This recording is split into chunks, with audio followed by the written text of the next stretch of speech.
It's a steamy Saturday afternoon in downtown Minneapolis. Game number 2 of this 3-game set between the Rangers and the Twins. And Minnesota looks to bounce back after getting thumped 8-1 in last night's series opener. And they're going to lean on their starting pitcher today. Jake Odorizzi will take the mound, and Jake's the type of guy that needs to find the plate and play well to give the Twins a chance to get a win and get back on track after 2 really impressive series against Cleveland and Boston. Welcome inside Target Field on this steamy Saturday. Minnesota had taken 2 out of 3 at Cleveland. They had won the first 2 against the Red Sox, but now they've lost a couple in a row. And Odorizzi comes off a start in Cleveland where he only went 5 innings, and his splits this year a little different, but during the day, this might be the best time to throw him out there. 2-1 with an ERA in the low 2s and great numbers against the Rangers. 4-0 in his career with an ERA of 2.02. So we asked Jake about the adjustments he's making now, start to get better. Been working on a few things in bullpens, some new ideas, some different things. I'm always open to new ideas and adjustments throughout the season. I'm the type of guy who needs to make adjustments, and I have to do that. It's just been a tough go, the last couple starts, and I've been through it before, and you have to come out the other side, and the only way to do it is keep throwing and keep pitching. We'll see to get up to a good start, get the Twins some confidence, and then they can lean on their spark plug, the guy that does it all, Eduardo Escobar, when we come back. Dick Bramer and Jack Morris show you exactly how many things this guy does for the Minnesota Twins.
By CenturyLink, connecting you to the power of the digital world.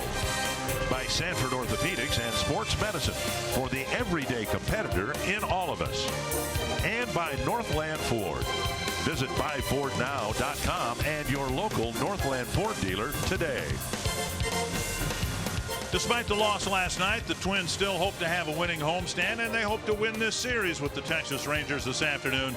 It's the middle game. They'd like to score more runs, just a total of 3 runs over the last 2 games, and naturally a couple of losses as a result of all that. And we welcome you to Target Field. Dick Bramer along with Jack Morris. Probably not a coincidence that the last 2 games the Twins offense has kind of fallen flat. There hasn't been a whole lot of vibe in the lineup. probably not a coincidence. It's because they've had to play most of those 2 games without Eduardo Escobar. Well, he's back in the lineup today, and hopefully he's going to be healthy enough to produce the way he has for the last couple of months. Eduardo has really been the spark plug of this team, along with his buddy Eddie Rosario. The 2 guys have really been carrying the load, and both guys kind of banged up a little bit here in the last couple games, but hopefully they're going to go out there and produce today. This team needs a spark. For whatever reason, they were kind of up for the series against Cleveland. They were up for the series against Boston. And then Texas rolls in with a kind of a lousy record, last place in the American League West, and they fall flat themselves. So today they got to get it back up and get that excitement level going. A week ago, the Rangers were putting the finishing touches to a 7-game losing streak. But they haven't lost since, which means they now carry into today's game a 6-game winning streak. And that's what can happen at any major league team. You know, I think the mere fact this is pretty much the same lineup that Texas had last year, and they go through a tough spell, and yet they turn it around, and all of a sudden you see the energy on their faces. I'm sure if you looked at them the last 2 games of their losing streak, they looked like they were beat before the game even started. But now they go out on the field with a lot more confidence. That's what the Twins need to get back to. Twins will hope to start a winning streak here this afternoon, and they hope to get a good start from Jake Odorizzi. He's had his problems in the middle innings over his last few starts. We'll bring you game 2 in just a moment.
The winters in Texas and the summers in Minnesota. I would say Twins game, or maybe getting out on the lake, seeing if the fish are biting, or just relaxing with family and friends outdoors. 10,000 lakes, you can go choose which lake you want to go fish at or hang out at, and it's a fun time being up there in the summer. And I get no joy in doing this, but you realize, Jack Morris, that the summer days are getting shorter now. We're after the summer solstice, and the days, as wonderful as they are, they're getting shorter now. That means the heat is going to go down? Can you guarantee me that? Good to see Eduardo Escobar back on the field for the Twins. They missed his bat, they missed his presence, his energy, and we'll see if he can contribute to a Twins win here this afternoon. Jeff Bannister's seen his team abruptly turn things around. You lose 7 straight, you're in the bottom of the standings in your division. Now you have a really good week, and things are looking much better for the Rangers. And the Menards batting order for the Rangers: Shin-Soo Choo will lead things off. Elvis Andrus hitting second. Nomar Mazara, Adrian Beltre, Rugnet Odor, Jurickson Profar, Joey Gallo, Robinson Chirinos, and Delino DeShields Jr. And today's starting pitcher stats brought to you by Home Furniture. Jake Odorizzi is making his 16th start of the season. Coming off a loss his last start in Cleveland. 5 innings has been his nemesis. That's where he's ended up over his last 3 starts. So we need him to go a little deeper. He needs to command his fastball.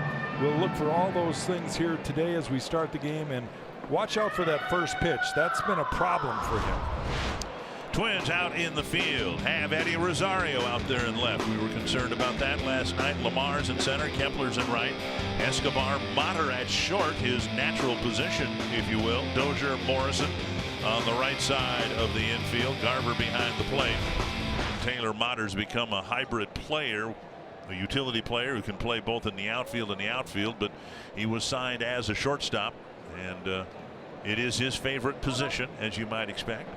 Shin-Soo Choo to lead things off against Jake Odorizzi. First pitch, a swing and a miss. We talked a little bit in yesterday's game about Jeff Bannister's theory on the opposing pitcher throwing 20 or more pitches in the first inning. Hopefully Odorizzi will get through the first with less than that. Swing and a miss, and he's off to a good start. Yes, he is. To get ahead at bat after at bat has been a real challenge for Jake, really going back to his first start in the month of May. Outside. In his last 9 starts, in part because of the high pitch count and in part due to some ineffectiveness, he's only gotten outs in 6 innings 4 times in his last 9 starts. That's not up to his standards, and it really puts a strain on your bullpen when you get that time after time after time. 5 innings in his last start, 5 innings the start before that, 5 innings the start before that, and 3 2/3 the start before that.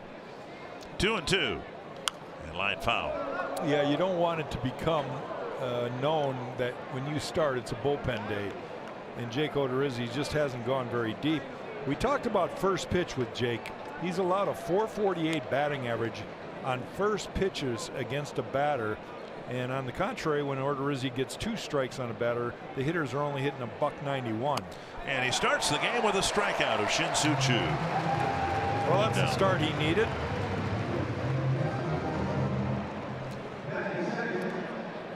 And let's take a look at our Pizza Ranch for the win. Odorizzi, we need him to go 5 innings or more. You know, that's been where he's kind of topped out at 100 pitches, or right around 100 pitches is 5+ innings. So get him in the 6th, 7th inning, give that bullpen a little breathing room. Would love to get him some run support. The Twins haven't produced much runs in the last 2 games, and that's something every pitcher needs and would like to see early.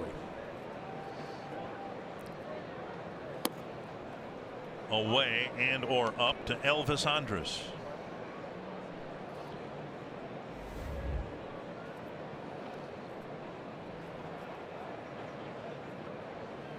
And again 2-0. I can't overemphasize the track record that Odorizzi has had against Texas too. 4-0 with a 2.02 ERA. That gives you confidence. Even when you're struggling, haven't been pitching at your best, you go against a team that you've had a good record against, and all of a sudden you just feel like, okay, I remember when I was good. I can beat these guys. And hopefully that'll carry over today for Jake. It's something to hang on to build some confidence from if things break your way over the course of a ball game. First at bat strikeout is a little nudge in that direction as well. Now Tappert is short. And Mater fires across, and 2 easy outs here for Odorizzi in the first inning.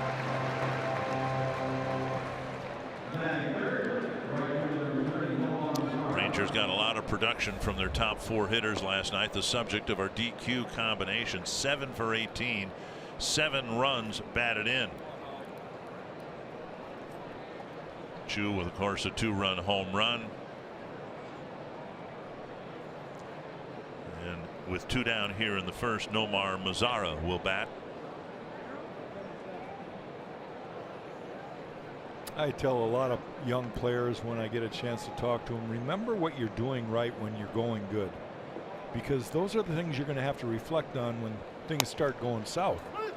And you got to be able to have a mind thought process of, all right, let's visualize what I was doing right. I think that's where Jake is now. He's got to get back to the good days. See the shortstop Mater in a more traditional position at short.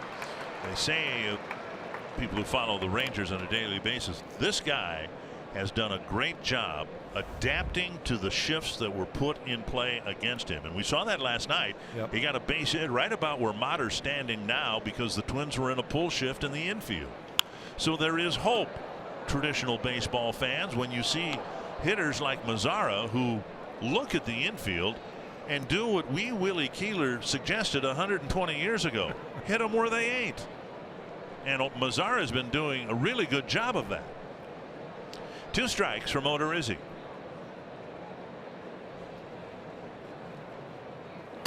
And he takes up high, 1-2.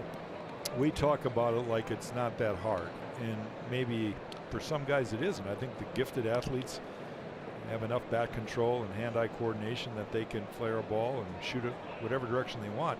For a lot of other guys, they don't want to change their swing, and their swing might be total pull zone only. Mazzara is a guy that we have seen already in this series. He's not afraid to use the whole ballpark, and I think at some point in the history of this game, those guys are going to become even more valuable because of this trend to shift.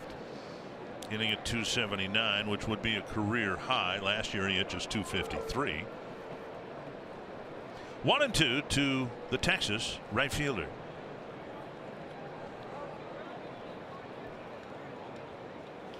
And that's down the line foul. And particularly, they say, again, they being those who follow the Rangers on a daily basis, that with 2 strikes he has what we used to call a 2-strike approach. He doesn't try to do the same thing with 2 strikes as he does when he first steps in the batter's box. I was talking with Justin Morneau. Maybe we'll get a chance to talk to him during this broadcast today about that very same thing. Foul back. He was referring to one of his good friends and fellow Canadian, Joey Votto, and the fact that he thinks Joey's got 3 different types of swings. One is the home run swing that everybody's taught, and the other 2 are more defensive swings when depending on how the game is dictated. Another 1-2 coming from Odorizzi to Mazzara. 18th pitch of the inning. Dropped a breaking ball over, frozen, and Odorizzi has one of his better innings in the month of June to get this game started.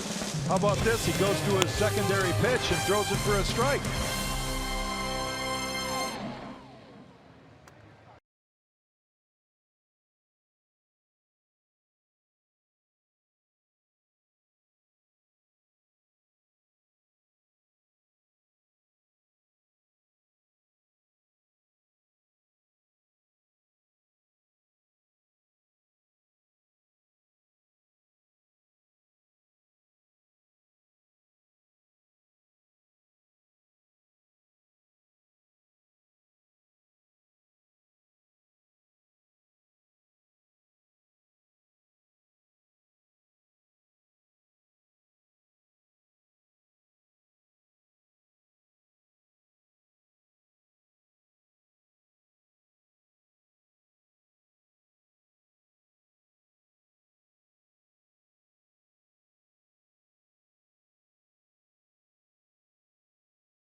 Speed bumps on what is a long recovery trail for the Twins this year. And he'll send out this Menards batting owner, Joe Mauer, the designated hitter.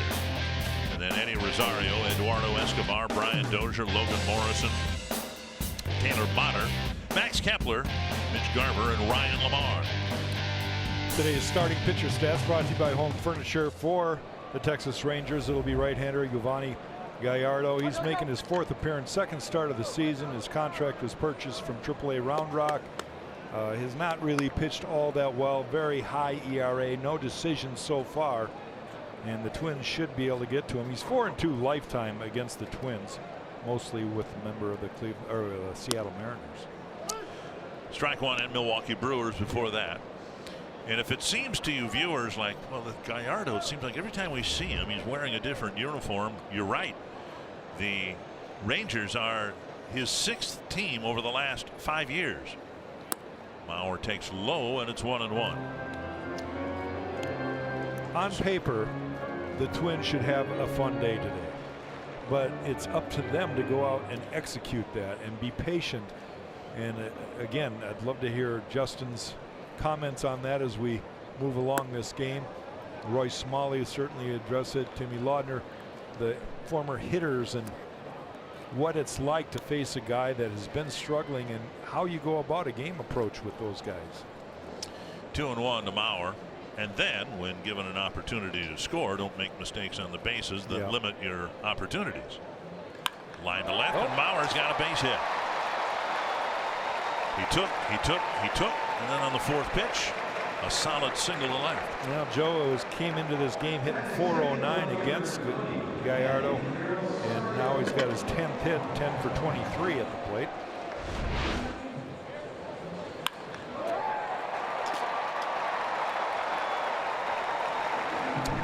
So Mauer's aboard, and now Eddie Rosario. Eddie looked, at least gave us the impression that his shoulder was really bothering him last night. So we're gratified to see him in the lineup.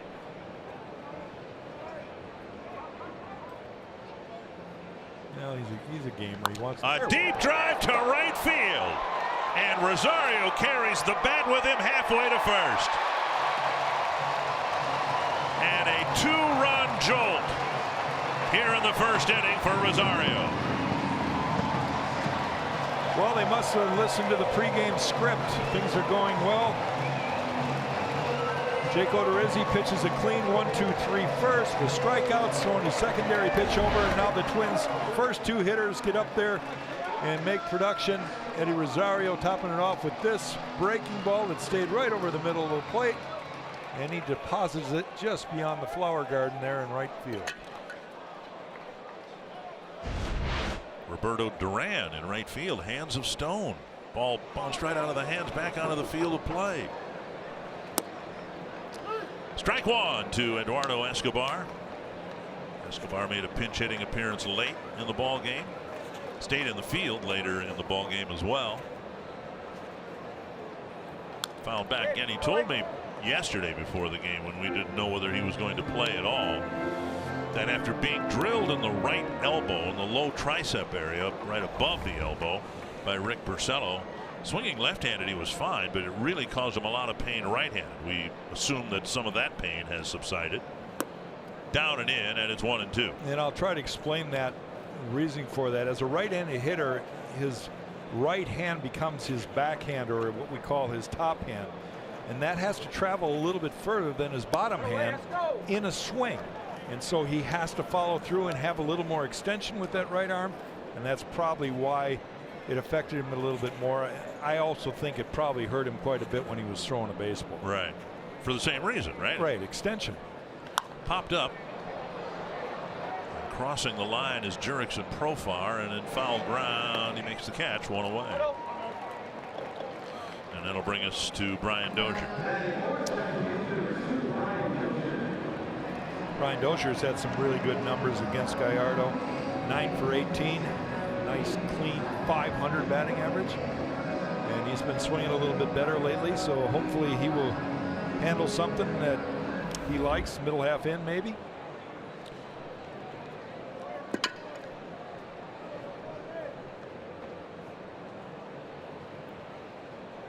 Breaking ball, swing and a miss. Earlier we described the journeyman status of Gallardo, and that's been in evidence again this year. He was signed to a minor league deal by the Rangers. Swing and a miss, 2 strikes. He was released by Milwaukee after spring training, picked up by the Reds, and that lasted about a week and a half. Designated for assignment, signed a minor league deal with the Rangers, had an opt-out after 10 starts, and the Rangers had a need, so they called him up. He did okay in his first start. At least he gave the Rangers 5 innings in his first start of the year. This is his second start at the big league level. 1-2 to Dozier, and now 2-2. Well, again, I'm going to predict the issue has been command. You know, here's a guy that could touch the mid-90s with his fastball. Rarely left a breaking ball over the middle of the plate. And today you'll watch him scuffle a little bit, getting ahead of hitters, and then what kind of stuff does he have when he's behind in the count? Got ahead of Dozier, but now he's run the count full.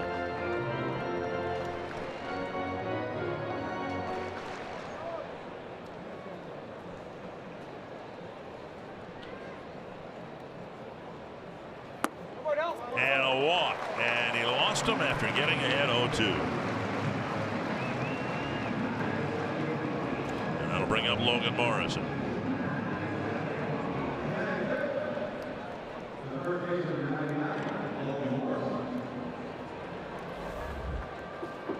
Another guy in the Twins lineup that just needs to get something going. He's gone extended weeks at a time with very little production at the plate. Looked like he was maybe getting a little bit more dialed in, not so tardy on fastballs in the last week and a half, but not much results to go for it, to show for it, I should say. A weak little pop up to the right side. Gallo comes into the infield grass to make the catch. Morrison gone on 1 pitch, and that'll bring up Matter.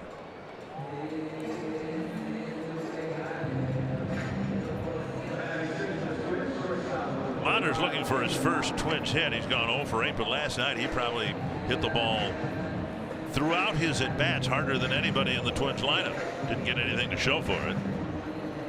A deep fly ball, a line out, and made a nice play in foul territory.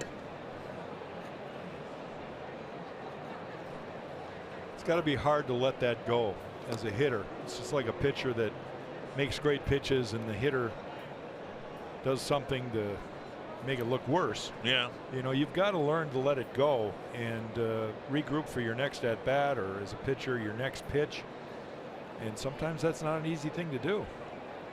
I think the quicker you learn that, the better you're going to be.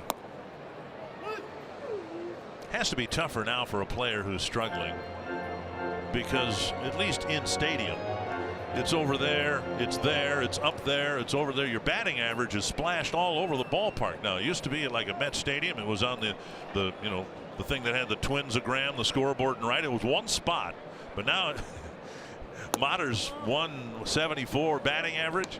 I mean, it's displayed 6 or 8 different spots in the ballpark. But I think even harder than that is the fact that he's a utility player, and he knows he's going to have limited chances, and he's got to produce in those limited chances in order to have more limited chances. And that's pressure. 1-1 to Matter. Torino setting up outside, and the pitch is off the plate. 2-1. Today's shortstop Ere Adrianza is getting the day off. He hasn't had a lot of those this year, so Paul giving him a breather and putting Taylor Matter in at short. 2-1. Lifted to right, and Mazzara short of the warning track puts it away. Good start for the Twins. Mauer with a line drive single, and Rosario golfed a breaking ball out of the ballpark, and the Twins jump out in front 2-0.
2-0. It's time for some clubhouse scoop, and he's the subject of our first topic. His shoulder is sore. Palmauer talked about it in the clubhouse this morning, saying the throws are a little bit painful right now, but he can play through it. We need him out there because of his bat, and he, of course, showed that off in the bottom of the first. Max Kepler is focused, I promise you, on this baseball game, but when it gets over, it's all about the World Cup. It's all about his team, Germany. Must win today. Scoreless right now going on, and he said when he gets off the field for this one, he will definitely dive into that. And it's official. Eduardo Escobar wants to announce it to Major League Baseball. He is ready and willing to participate in the home run derby. He wants to bring that stuffed horse, Big Caballo, with him. Get out there, and boy, is he made for that event. And his teammates, as he announced that, maybe tease him a little bit about a doubles derby that should be out there in case Eduardo Escobar wants to participate in that, guys. But either way, must-see TV if he's in it. Wouldn't that be wonderful? Inside 2-1 to Beltre. You know, there have been some non-typical home run hitters that have entered the home run derby over the years. I remember Brandon Inge of the Tigers. That was ugly. And he didn't hit one. Didn't even hit one out. A warning track. It was ugly. 2-1. I think I'm going to have a little heart-to-heart with Esky about that and let him know that, you know, if he can't shine on the big stage, and I got to fire him up. Because I want to make sure that if he gets a chance to be in it, that he shines, because we don't want to diminish what has happened. And we're talking about Brandon Inge. Boy, that was not good for him the second half of the season. 2-2 to Beltre, leading off the second for Texas. It's a bouncer, and that's a fair ball. Great stop by Escobar. Comes up firing, but Beltre beat it out. What a play. With Escobar nursing that sore elbow, he still came up with a strong one-hopper across the diamond. Great effort from Eduardo right there, but even better effort, I thought, running the bases for a guy that's getting up there in age. Adrian Beltre gets down the line pretty good. Escobar did everything he could on that play, but look, he's already past the base. Good job by Logan Morrison to pick that ball, too. Yeah, Beltre's had a history of hamstring problems, but he's able to leg out an infield hit, and the leadoff man is on. Here's Rougned Odor.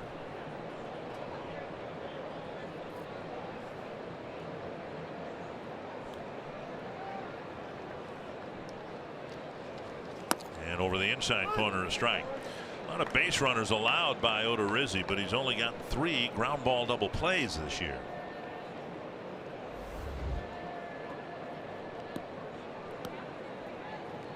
Rougned would make my all-name team.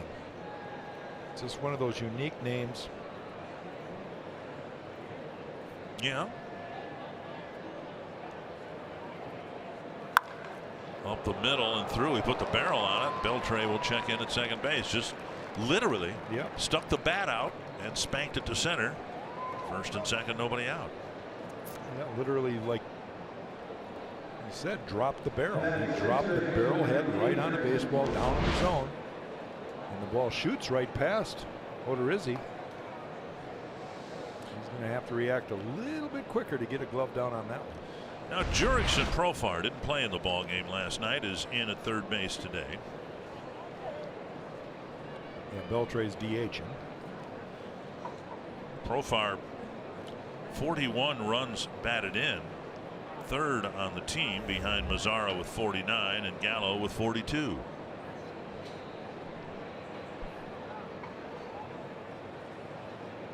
Uh-oh. And he hit him, and they'll be loaded up. So the first 3 batters in the first inning were retired, and the first 3 here in the second all reach. Yeah, complete polar opposite of the first inning. This was going to be a slider. He just, maybe that was a split finger. I don't know what it was, but he spiked it right into the dirt, bounced, and came up and hit him. Odorizzi handed a 2-0 lead, but just a handful of pitches into the second inning. That lead is in jeopardy.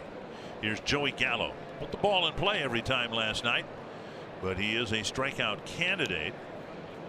Odorizzi on the season, 77 strikeouts in 78 innings coming into the game. He got 2 of them in the first inning. Would love to get this guy. Missing inside.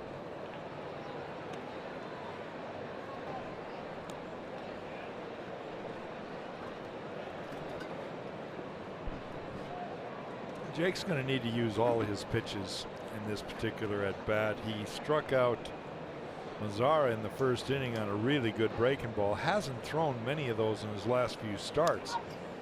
And here he goes, fastball, fastball, fastball again this half inning. And he's got to show him something different. Even if he doesn't command it, I think to change their eye level, will upset their timing a little. The fastball is not going to be as effective if they don't see an off-speed pitch once in a while. 1-1 to Gallo, who had a hefty swing on the second pitch of the at-bat. Now up and away.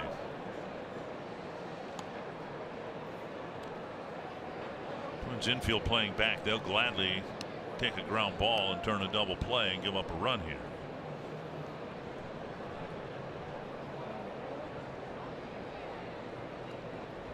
Need outs. Got 2 runs to work with. We need outs. Short center field. Coming in is Lamar. There's the catch. Beltre just bluffing the tag, and a strong throw by Lamar. That's how that's supposed to work. Beltre, with his leg issues and age, wasn't likely to tag and score anyway. Nevertheless, Lamar charged and made a strong throw. That's one thing you got to give credit to the Twins outfielders. They've been out, other than Eddie Rosario, who's kind of nurturing a sore shoulder. The rest of the outfielders have been out here almost every day, throwing from their position to home plate, trying to improve their accuracy. We've seen Kepler, Lamar, Robbie Grossman's been out there. Trying to do what Jackie Bradley Jr. did. Yeah, well,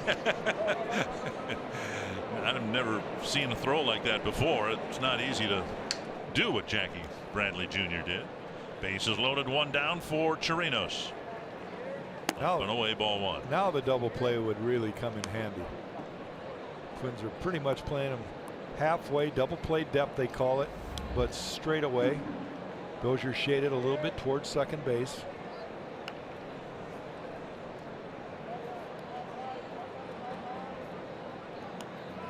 One and 0 to the Texas catcher.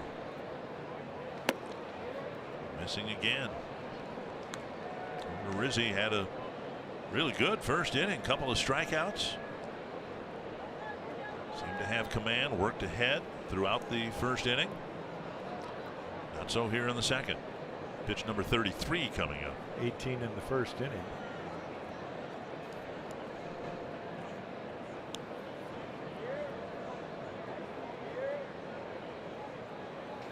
On the outside corner. Chirinos with a look back at Trip Gibson.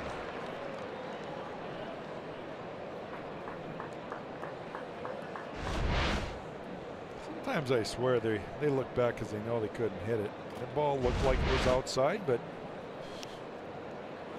umpires need to move the day along too. They might have plans after the game. Swing and a miss. 2-2. Mentioned Trip Gibson has plate duty. Brian Gorman's the crew chief. He's at first. He'll get the plate tomorrow. Chad Whitson, Adrian Johnson.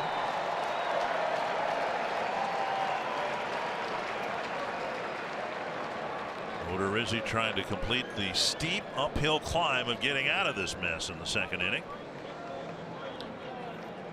Damage control. Barrios has really been good at it his last couple starts. Odorizzi's just really dug himself a bunch of holes that he couldn't get out of. Pitch count is the biggest concern with Jake. He's been 5 innings his last 3 starts. Fouled back. I think this is a good time to try to drop that good curveball, over the top curveball, 12-6. Just make sure it's down in the zone, below that strike zone. Same one that froze Mazzara? Well, no, that was kind of left middle of the plate.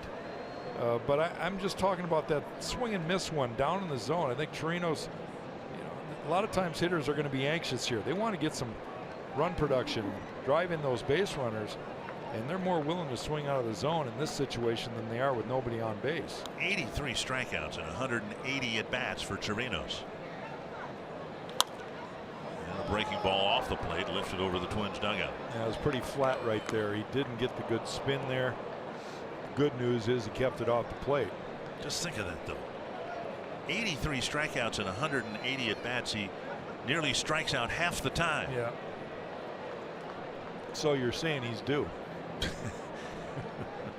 I'm saying he might very well swing at that breaking ball right in the dirt, because he must be chasing something out of the zone to swing and miss that much. Well, Jake loves to run the fastball up, but change the eye level once in a while. Another 2-2.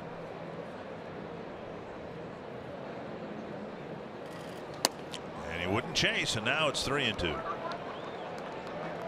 I'm just bewildered by how many times I see, whether it's Mitch Garver or Bobby Wilson, set up down in the zone with Jake Odorizzi on the mound, and the ball is up out of the zone. I mean, he's missing by 3 feet unless he's not looking at the glove. Maybe he's looking at the chest protector or the face mask. A lot of pitchers don't necessarily look at the glove. 3-2. And he lost him on an off-speed pitch and a bases loaded walk. It's 2-1.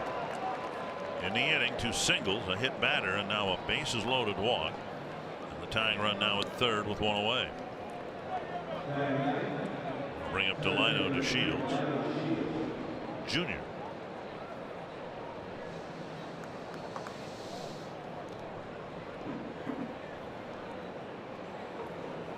Come on, B, baby, come on.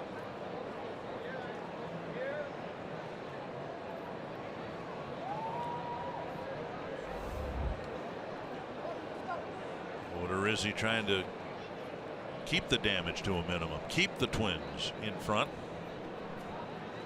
Shields swings and misses. Shields not as apt to strike out, 50 of those and 203 at bats.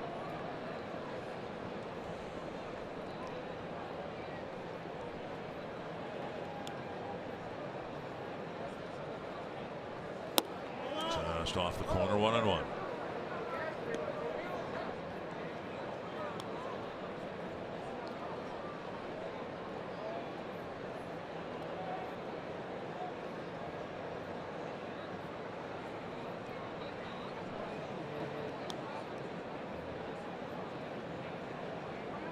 Fouled back, that high fastball that Chirinos wouldn't chase. The Shields fouled it back, 1-2. I'll tell you, sometimes when he throws it and it's just out of the zone in the upper quadrant, not a foot up, but right there on that upper line that we see in the box, those are the kind of pitches that really make me nervous. Those are the ones that a good hitter should just hammer. Or at least hit to the outfield for a game-tying sacrifice fly. Right. 1-2. And fouled back. There it is again, right there on the upper edge of the strike zone. And what we've seen here today has contributed to the problem for Odorizzi pitching deep into the ball game. A lot of foul balls. Few swings and misses, or at least not as quick the swings and misses. After a bunch of foul balls, a guy can strike out and still be up there for 8 or 9 pitches. Well, 24 pitches this half inning alone, 18 in the first. So pitch count again, it's become a problem for him. Takes outside, 2-2. And we see too many 3-2 counts. Inning started with a pair of hits, then a hit batter, a fly ball, a bases loaded walk, and now 2-2 to the number 9 batter.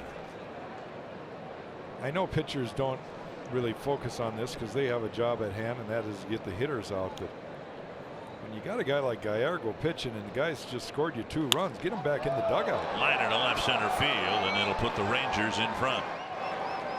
A 2-run single for the Shields. Odor and Profar each score. It's 3-2 Texas.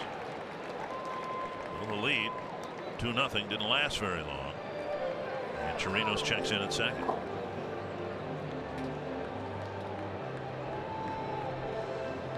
And here comes Garvin Alston.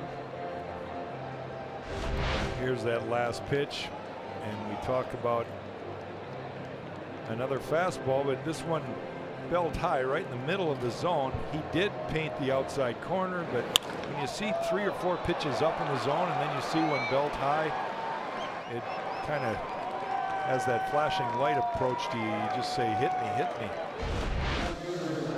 Chu struck out his first time up. Now he comes up with 2 on and only 1 out. And this will be the 45th pitch. 44 of them spent the first time through the order, over which time there were only 4 outs recorded. Here in the second inning, 3 singles, a hit batter, and a walk.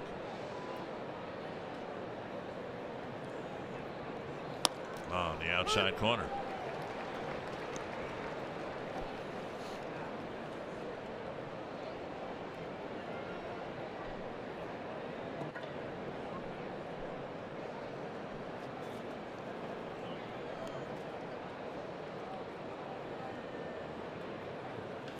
That's down the line, slicing to the corner, but not slicing enough. And a ball bouncing over the fence. It will be an automatic double, and another run will score. Chirino scoring from second. DeShields will be sent back to third. And I probably misidentified that as a slicing line drive because it didn't look like it was slicing at all. No, it was served. Basically, it was like a tennis thing. He just flipped it out there. The ball didn't have a lot of slice to it, but stayed well fair, and then bounced up, hit the wall, and came back into the stands.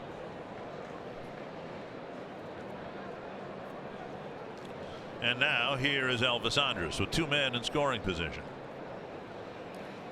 Ball 1. Andrus with a bouncer to short his first time up. Rangers are rolling. 6 wins in a row. 3 of them were against the Royals before the Rangers pulled into town here Wednesday night. Up and in 2-0. I don't have the feeling that the Twins are done scoring themselves today. I just have a feeling it's going to be one of these games where both starting pitchers are, it's kind of obvious to me already that they're not on top of their game. And we're going to see a lot of bullpen activity. Twins got some guys up and stretching out there already. Now 3-0 with Mazzara on deck. And it's all completely unraveled on Odorizzi after one of his tidiest innings in the month of June.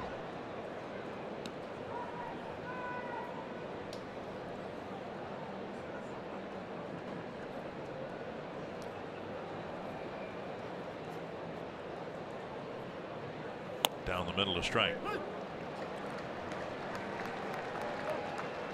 Matt McGill is up now and throwing in the Twins pen. Only 1 out here in the second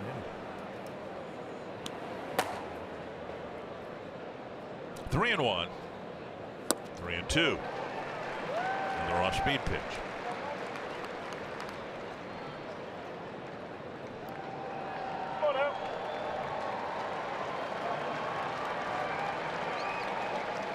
He's got to throw his secondary pitches, even if he doesn't have the confidence in them. Eventually, they'll be strikes that he can depend on. Called third strike. Would have been that split change that he throws, and Andrus barks at Trip Gibson, out number 2. And the 9th man to bat will be Nomar Mazzara. Well, he throws it over the middle of the plate, and it looked like it did catch the lower part of that strike zone. Nice job by Mitch Garver, bringing that mid up after he received it low, but brought it back up to where it crossed the front edge of the plate. 4 runs in. 2 awfully big runners are out there right now, and Odorizzi will go after Texas's best hitter, Mazzara. Swing and a miss. Mazzara took a breaking pitch for a called third strike after a long battle with 2 strikes. It doesn't seem to matter what part of the game, when you've got runners in scoring positions, you've got to try to make the best of it if you're at the plate. And right now, if Jake can make a couple pitches here, it could really determine his destiny. Paul does not want to take him out of this game with less than 2 innings pitched. Love to see him get through 5, 6 maybe if he can settle in, but give the team a chance to score some runs of their own. It's ahead of Mazzaro, 0-2.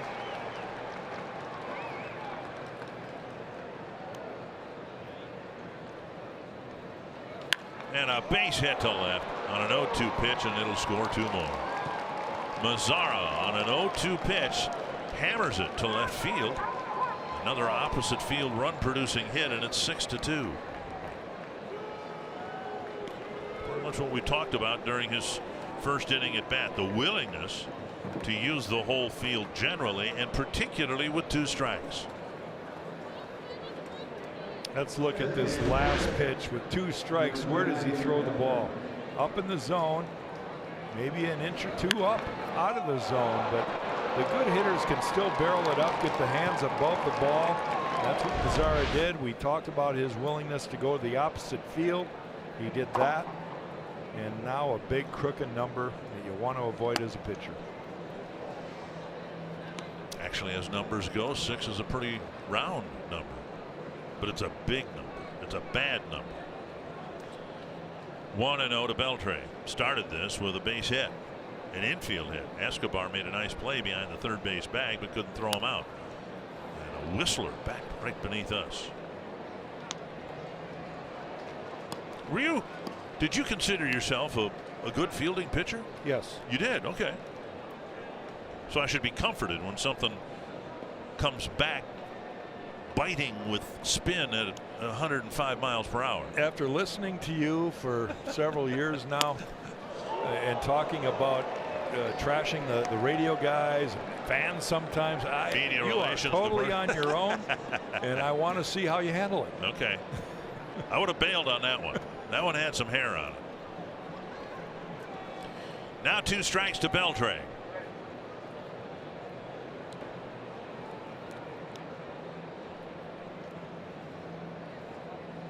Slow breaking ball, not close.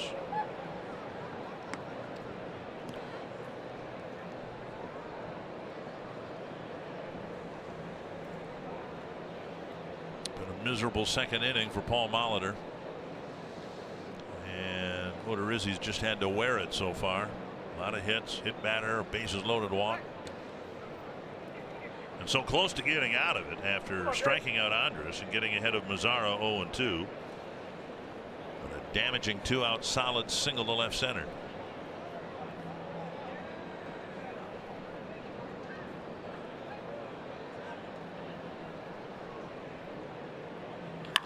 And there's another line drive to left field, the base hit.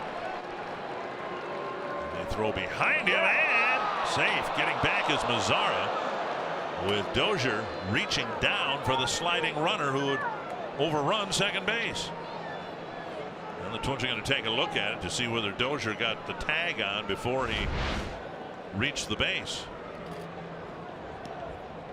Never touched him. Well, it's been a 42 pitch inning, and Paul Molitor has seen enough. I think he wanted him to try to get the last out. He'd probably still brought in McGill to start the 3rd inning, but he's seen enough for Jake Odorizzi today. In his 3 prior June starts, he's lasted 5 innings, lost a couple of ball games, and here today, very disappointing outing for Jake Odorizzi, going just an inning and 2/3.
starter. Pitched well in the month of April, 2-2 with an ERA of 3.94, but the ERA steadily climbing. And now the Twins hand the ball to Matt McGill, who has been brilliant in the role he'll be asked to pitch in here today. Long relief. Yeah, and it's been 2 to 3 innings, but this might be more if he's pitching well and has an efficient number of pitches. And Rougned Odor will bat with runners at first and second and 2 down.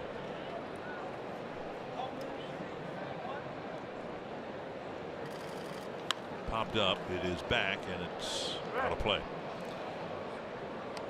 All right, so Odorizzi wasn't out there very long in terms of distance,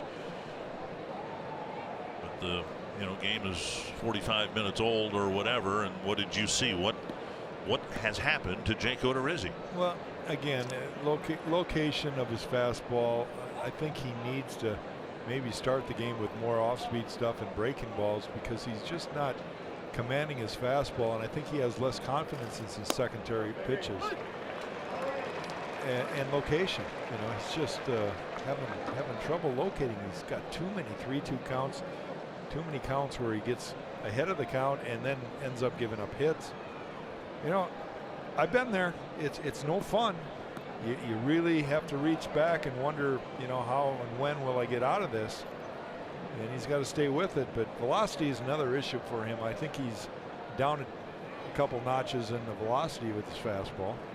So that fastball that had a little zip on it in April, that was up in the strike zone and got a lot of swings and misses, they're either laying off it or fouling it back, or it doesn't lining it hard someplace. It doesn't take the league long to catch up with video and understand this is what a guy likes to do.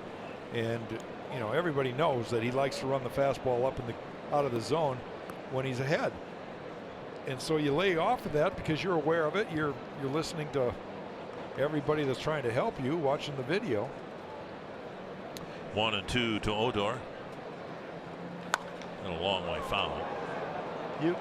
This game is so tough because if you can't adjust and be able to adjust with confidence, knowing, all right, that didn't work, but this one will, it's just going to eat you up. And baseball is not always fun. 1-2 to Odor.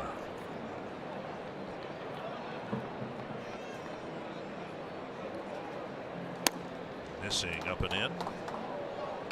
2-2. McGill has picked up a couple of wins in this role. They picked up the win in Cleveland a week ago today. Also picked up a win in Anaheim in long relief. 2-2. Fouled back.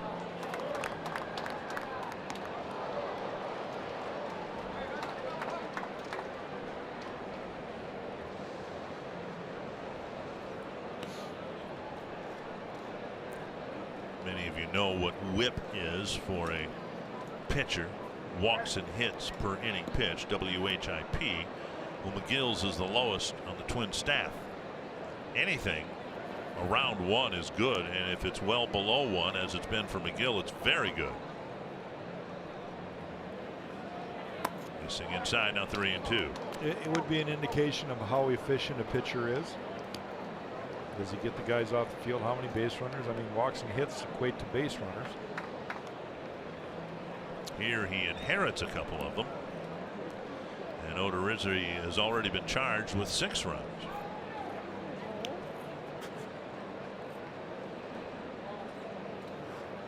Runners go, swing and a miss. And McGill strands the runners, but the Rangers nevertheless score 6.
6 quick ones.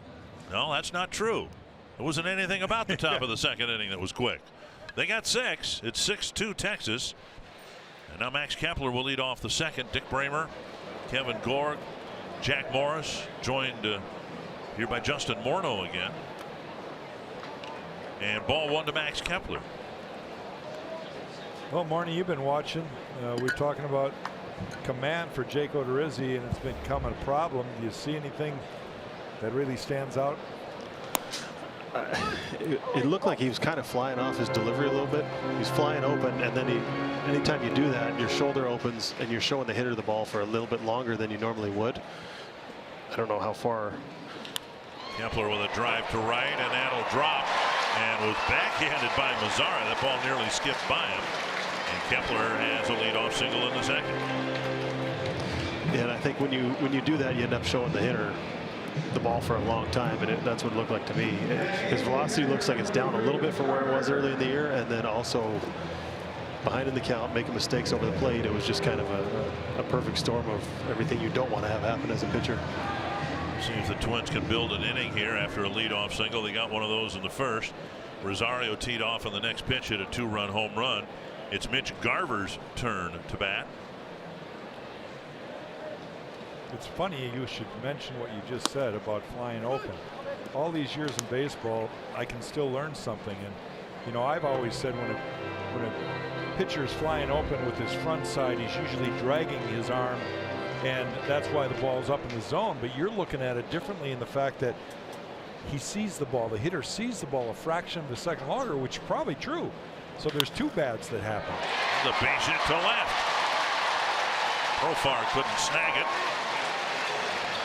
Now the Twins will try to answer in their half of the second inning. It's not been a smooth ride for Gallardo. He's faced at 8 batters, giving up 4 hits and a walk. See, Mitch Garver just getting a pitch out over the plate, shooting it by the third baseman. And it's kind of got the early feel that this is going to be one of those days. Well, Ryan Lamar, I'm sure, had a restless night last night after the base running mistake in the 1 inning. The Twins had some potential to put a big inning together in, and now he comes up in his first at bat, first and second, and nobody out. And a fastball on the outside corner. Lamar back in the lineup, hitting 9th. You have to have a short memory in this game. Everything that happened bad yesterday goes out the window, because no matter what, if he gets a hit here or not, it doesn't erase what happened yesterday. So you always have to keep moving forward, keep thinking about that next pitch, the next at bat, and try and erase what happened from your memory, because that stuff will eat you up. Because there's enough negative in this game when you're making out 70% of the time. If you're good, if you allow those negatives to just continue to build on it, and you end up beating yourself up too much. And yes, you'd like to come through in this situation, of course, but it doesn't really change what happened yesterday. You just hope you learn from what happened yesterday. 1-1 to Lamar. How in the world do you do that? How in the world? Now, in Jack's case, he's a starting pitcher, so you had some time, a buffer period between, say, a bad start and your next one. But, you know, as a position player, you went through it. You had a bad game, maybe made a costly error on the bases or in the field, and you got to go right back out there the next day. Well, that's part of the blessing of it. Sometimes, you know, you just get right back on the horse and double play grounder, and that's not going to help Lamar's reaction on the play. Kepler goes to third, but 2 away now. Here are the Rangers out in the field. Shin-Soo Choo in left field. DeShields in center. Mazzara is in right. Profar in at third for Beltre. Andrus and Odor up the middle. Gallo in from left field to play first base. And Chirino's catching. You just saw a ground ball double play. It really helped Gallardo in that situation, but the Twins can't let off the throttle. Just scoring 1 run here will be a momentum builder. This game is far from over. It's obvious that both teams are going to be hammering on the pitching staff. Hopefully Matt McGill will settle in for the Twins, but pick up this run right here, make the game a 3-run game instead of a 4-run game. You never know what can happen. I think the way Roy Smalley puts it, change the number. All right, it's 6-2 and the Rangers have control of the game, but if you change your number, It picks you up. It reminds the Rangers there's still a ball game to be played. We still have plenty of time to go. 2 strikes to Mauer. Drove a single to left and scored on the Rosario home run in the first inning. Classic Joe Mauer swing in the first inning. Ball was up and away, and he just drilled it to left field. There's a lot of room in left center right here. You got him played almost on the line to where he hit that ball his first time up. Down and away a ball. There's always a lot of room in the right field corner for Joe, but typically runners on base, he's not thinking that. He's thinking up the middle. Typically his swing is inside out towards the left fielder. What he's been able to do throughout his career with runners in scoring position is amazing. I think he's somewhere in the 320 range, up with Miguel Cabrera and some of the best run producers of all time. Sliced foul. 1-2. There was a ball that a lot of guys would try to turn on. Ball inside, and Joe's throwing his hands out first, inside out type swing, trying to shoot ball the other way. You've really got to be quick, Justin. You were quick on that ball inside. You weren't able to, or you were able to barrel it up and pull the ball, sometimes foul, but at least you got the barrel on the bat. Joe kind of just shows his hands first, inside out swing. Pitch up, fouled it back. Of course, what we all remember about you in situations like this with men on base, when we'd replay a double from the center field camera, your eyes would get big as silver dollars. And we didn't even have to see the result. We knew you were going to hit the ball hard someplace. You had a facial reaction when you saw something you liked that was visible from the center field camera. I think the cheeks would blow up too. I do that 1-2 to Mauer. And he takes low, 2-2. We were talking yesterday, Dick, Justin and I, before the game, and I was telling him, he was asking me, were you aware sometimes as soon as the ball left your hand that the pitch was going to be a bad result? I said, heck, there was times it hadn't even left my hand yet, and I knew it was going to be a bad result. Thought seriously about balking rather than continuing with the pitch. Well, you just throw so many pitches, you know your release point. And it was typically on the slider. You know, my hand hadn't gotten through the ball yet, and yet it was right there where it was going to come out of my hand. It's like, oh no. That's probably about the point where you went oops, is where my cheeks went yes. And your eyes my get eyes big. lit up right. Yeah. 2-2 to Mauer. Twins trying to pick up a big 2-out hit here and trim the Texas lead at least a little bit in their half of the second inning. And that's fouled away. And now Gallardo's pitch count, I mean, yeah, he's got a 4-run lead. It's climbing up to around 40. Well, Joe's doing another good job of making him pitch deep into a count, wearing that pitcher down, and waiting for him to finally make a mistake and give him something he wants to hit. Right. That's battling. That's getting in a 2-strike approach and putting your ego aside. And it doesn't matter if you foul balls off until you get something you want. Another 2-2 to Mauer. To center. To Shields makes the catch. Good at bat and a line drive at the end of it, but it's caught, and it's still 6-2.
Chevrolet, the #1 selling brand in the Twin Cities. By Grant Casino, the best stories start here.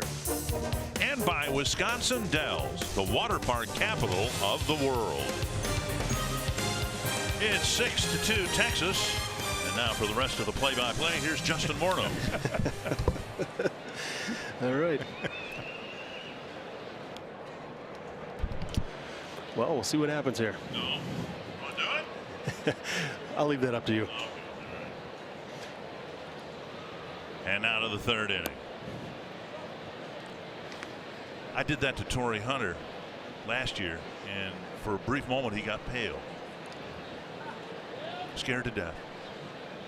So did I. 1-0 to Profar. Popped up. It is back. And it's going to land somewhere right in front of us.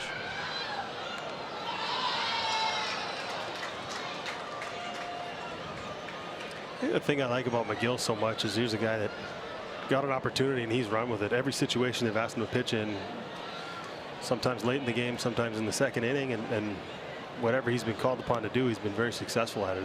It's been a nice surprise in the bullpen. And over the inside corner, 1-2. The unfortunate thing about games like this, it greatly decreases your chances of winning that day, but it also has a carryover effect for the next several days, even in the best case scenario here that McGill keeps the Twins kind of in this game through the 5th, 6th inning or whatever. You still got to, play out the rest of the ball game. I'm going to make a prediction right now. Matt McGill, if he can pitch 3-4 innings the way he has been pitching, Twins will win this game.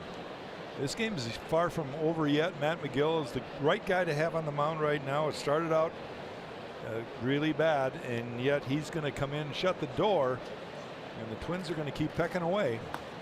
Down and in 3-2. It can be a big lift, and I love what you said, Justin, about him. He's got the demeanor that, hey, my job is get outs. I'm going to concentrate, focus on every pitch, and that to me makes him a professional. He's a pro. He's been around the minor leagues. He's been through all the stuff, and he appreciates where he's at. He wants to stay here. It reminds me of a guy that I played with that was so valuable to our bullpen, Matt Guerrier.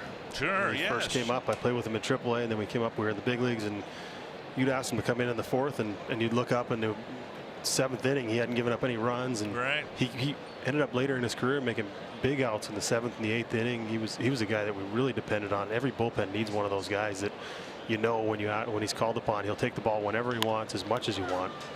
Morrison finds McGill, and Morrison, ranging to his right, took the play away from Dozier. 1 away. Well, the key to that was McGill getting off the mound. The play was going to be a tough one for either Morrison or Dozier, but Matt McGill's got to bust his tail and get over to first place, and he reacts perfectly. See how he just immediately sprints towards the bag, and then Logan Morrison makes a nice throw.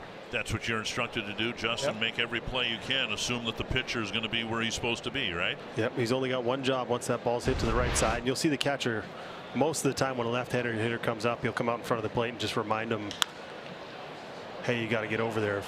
Down the line, foul into the seats. It was interesting.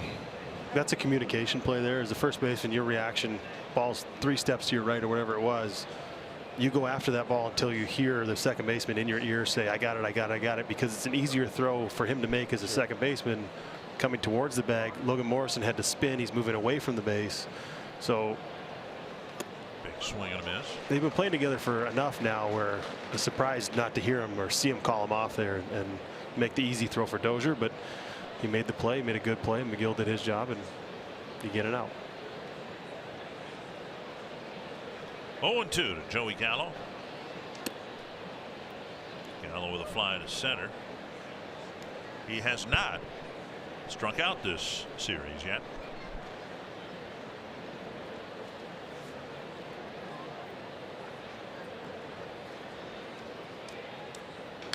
And a foul.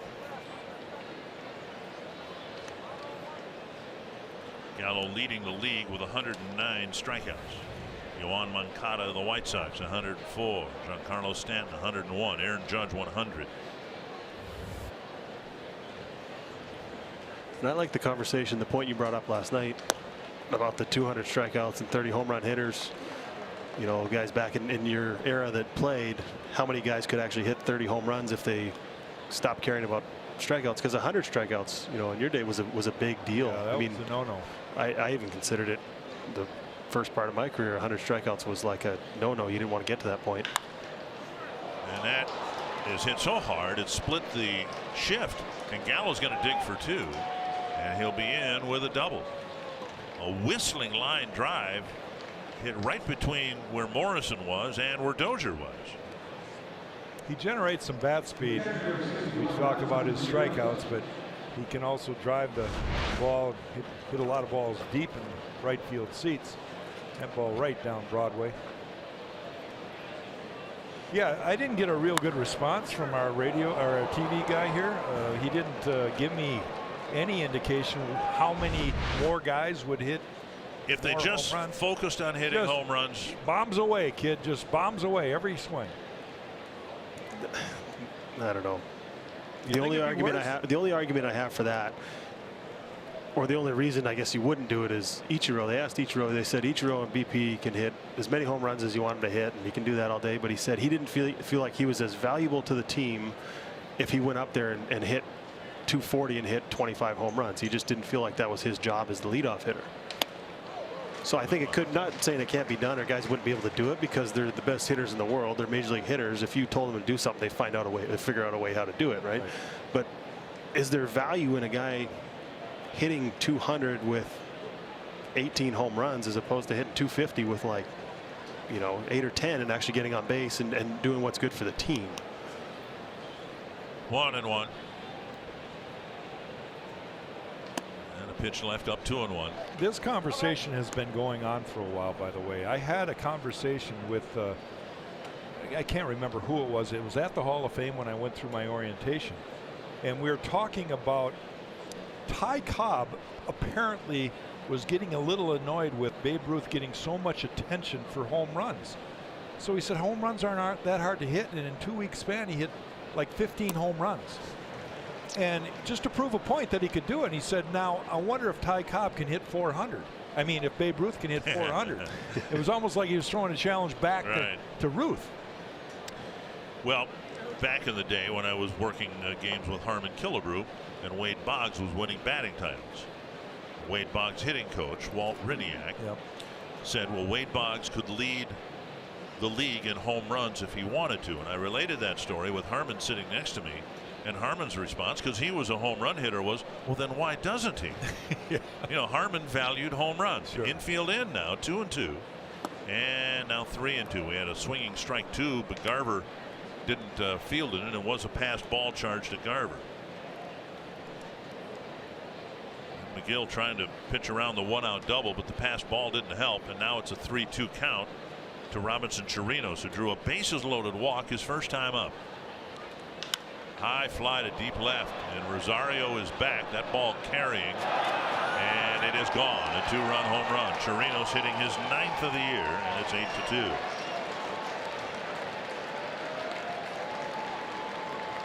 That ball just seemed to carry. It didn't appear that he hit it that hard. Maybe I'm not giving him the credit I should, but that was several rows deep in the left field bleachers. Hit it high. A little bit of wind to left field, I guess.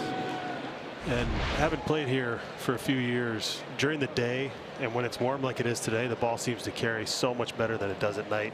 And he got that ball up in the air, a little slight breeze to left, and ball just kept going. 2 runs against McGill, both earned runs because of the home run, and now to Shields. And that pitch is up, ball 1.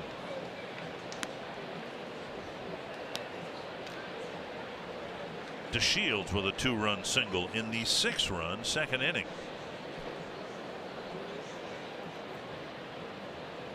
Swinging a foul back. 1-1.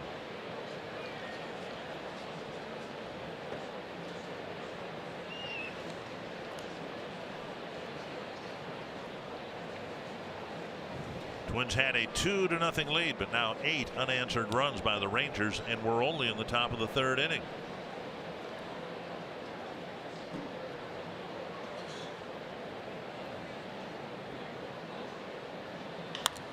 Hit well to right field.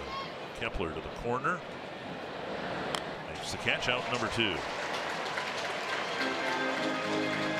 That'll bring up Shin-Soo Choo. Back to your point about Wade Boggs and Carmen Killebrew, why wouldn't you hit more home runs? That was my argument also with the Ichiro thing. I mean, what do guys get paid for in baseball today? They get paid for power, driving the ball over the fence, hitting home runs. I mean, if you could hit 35 or 40 home runs, why wouldn't you? Right. I don't know. That's. Well, just look at it. I mean, it takes 3 singles to score a run, right? It takes 1 home run to score a run, and the object is to score runs. I think the good teams out there have players, maybe just one, who will be an all or nothing type hitter. You just can't afford, I don't think, in a good lineup to have too many of them. Well, from a pitcher's perspective, the guys that swung for the fences were always easier to get out. They had holes because they had one thing in mind, and they weren't willing to adjust to the ball like the Ichiros that can hit the ball and have bat control all over the strike zone. So I think it's a mindset, and it's going to be an argument forever on who values what. And general managers ultimately are the ones that determine, you know, how they want to build a team. And that's as good as the Yankees are. That's the only thing that really worries me about their lineup is how strikeout prone they are. When you on June 23rd have 2 batters who've already reached the century mark in strikeouts, as good as they are, I got to believe Gary Sanchez is probably pretty high up there too. But you've already got Judge and Stanton with more than 100 strikeouts. 3-1, and now ball 4 to Choo, and the inning continues. Justin, I want to ask you this question because I've really never asked this to anybody, but you seem to have a good understanding of it all.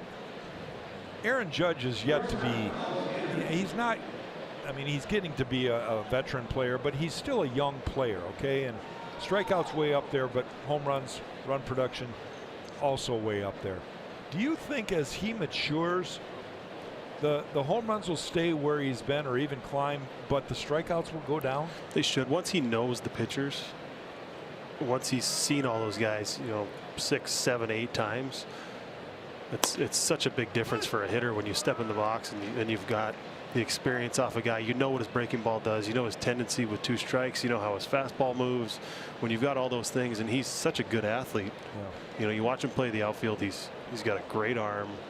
He can run. He moves around really well for a big guy. There's no reason to think that the production won't continue and those strikeout numbers won't come down. Because the other thing he does, he's willing to take walks. He's not up there trying to swing his way out of a slump every single time. He's up there knowing that pitcher fears him standing in that batter's box, and he's able to pick up on that. And as he goes on, he'll be able to pick up on that even more. And I think at some point you'll see him up in the 150 walk range because there's so much fear as he turns into a even better hitter than he is now. 2 strikes to Andrus, and McGill finishes off the Rangers in the 3rd, but they add 2 more on a couple of extra base hits.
7th, and the first 20,000 fans get a Twins flash cap that changes color when the light hits it. Go to twinsbaseball.com/tickets to learn more. All right, how does it do that? How does the cap change color when the light hits it?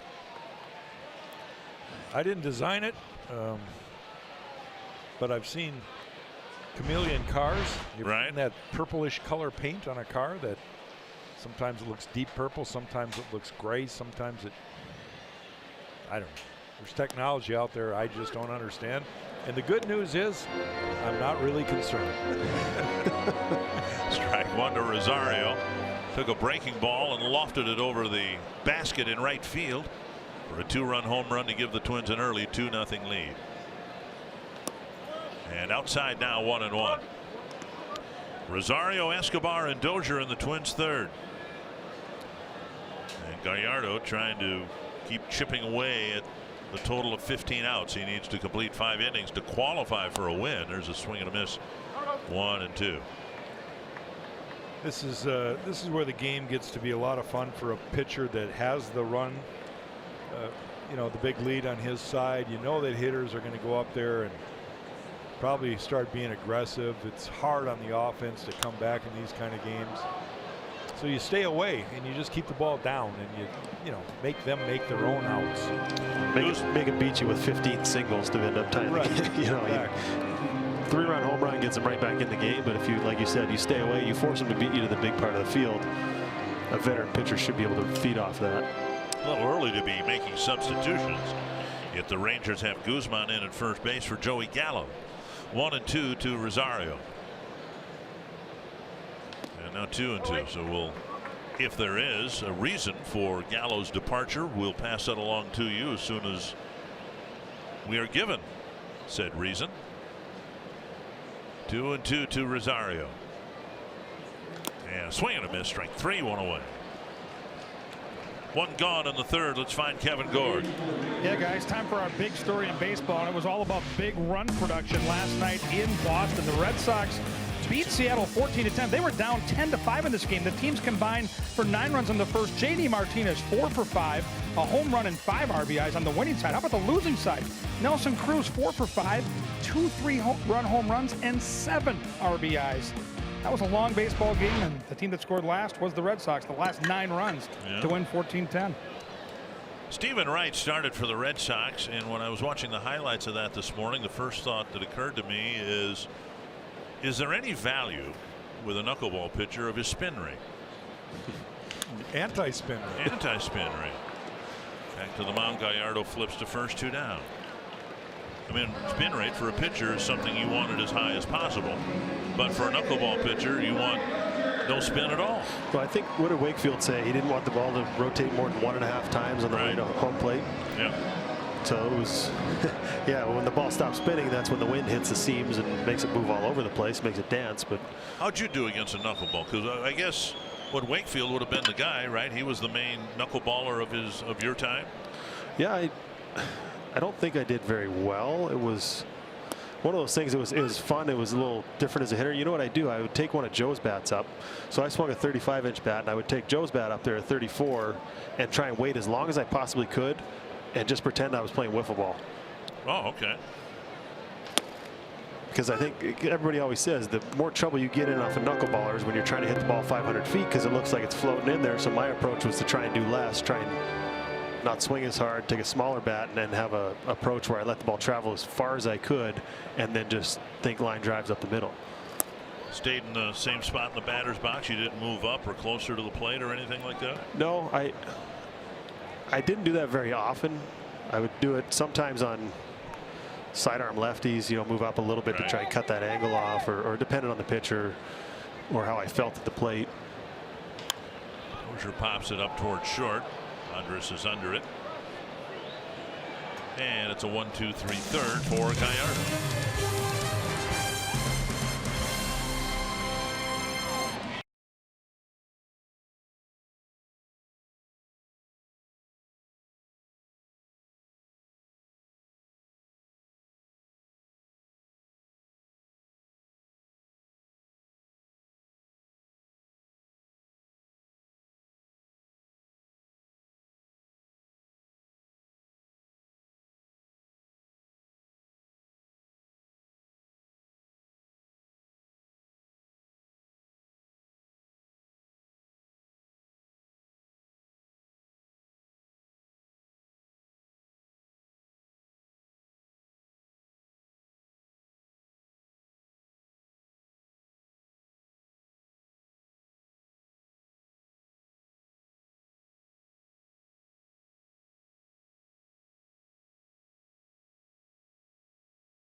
generations of families spreading their blankets in a park or lakeside every 4th of July, waiting for the sky to explode with color and sound. Minnesota has many great places to watch fireworks on the 4th of July throughout the state, including the Bayfront Festival Park in Duluth, Brainerd, St. Cloud, Chanhassen, Lake Minnetonka, and the Minnesota State Capitol, to name just a few. Find fireworks events at exploreminnesota.com and share your favorites with hashtag #OnlyAnMN. Every small town, municipality, they've all got fireworks shows.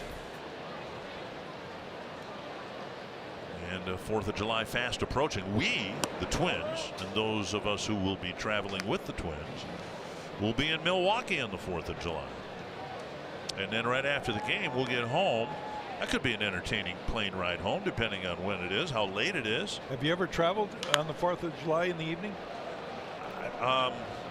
You know, on an airplane, obviously. Yeah, I don't have a memory of that. I'm looking forward to maybe doing that. I have one time, and it was coming from Winnipeg back to Minneapolis, and I have no idea what I was doing in Winnipeg. But I remember how many different fireworks were going on. It was just a real neat experience. Well, we'll hope for clear skies coming back from Milwaukee. We've got a 3 o'clock game. Should be done by 6. You know, 7, 8. Well. We talked about this I'm an yesterday. old timer. I thought we might be done by 6 o'clock. When we were talking about the minor league stuff, that's what, when I flew down to Fort Myers, I flew on the 4th of July, and it was the coolest thing I've seen. Seemed like every city I went over, the fireworks were going off. Mazzara chases, and a strikeout starts the 4th inning. 1 down. That'll bring up Beltre. Going to run a fastball up in the zone here. You see Garver sitting up and in, but that ball's over his head. Now, how does a hitter not see a ball that high? I've swung at that pitch many times. How? And sometimes you get curveball in the back of your mind, and for that curveball to be in the strike zone, it's got to start. Oh, I see. Basically at that level, which is why I feel like the high fastball is so effective for a guy with a good 12-6 curveball, because you're sitting there going, okay, 2 strikes, he wants to bounce it, so you're telling yourself make the ball be up, and then you see something up, and something in your mind just says swing, and you take this swing at a pitch that you know you shouldn't have swung at. Yeah. 1-1 to Adrian Beltre. 2 singles in the 2nd inning. He started a 6-run inning and got the last hit of the inning as well. Blasted to center field toward the bullpen. And he still has pop in his bat. 3 hits in the ball game and a long home run, his 4th of the year.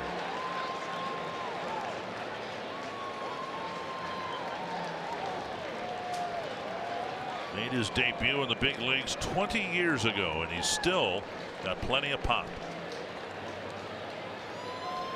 9-2. You know, this is an impressive swing on a ball that his eyes had to light up. Justin, when you see a ball that's coming right there, middle, and oh boy, there's a reason he's got 3,000 hits and a whole bunch of home runs. You don't play that long if you're not able to hit that pitch. He got it. 1 down. 2 home runs allowed by McGill here. Beltre with 4 home runs hit now has 466. Dozier to his right, throws on the run. Good play, got him. Nice play by Brian Dozier to get Odor for out number 2. What makes that play right there is how quickly Brian transfers the ball from his glove hand to his throwing hand and gets rid of the baseball. He doesn't have that strong an arm, and he needs to get rid of the ball quick, and he does that. Great play.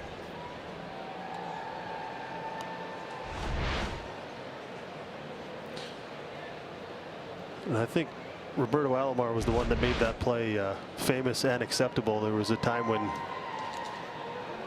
as Profar gets hit again for the 2nd time. Yeah, I think the 2nd one hurt a little bit more than the 1st one did.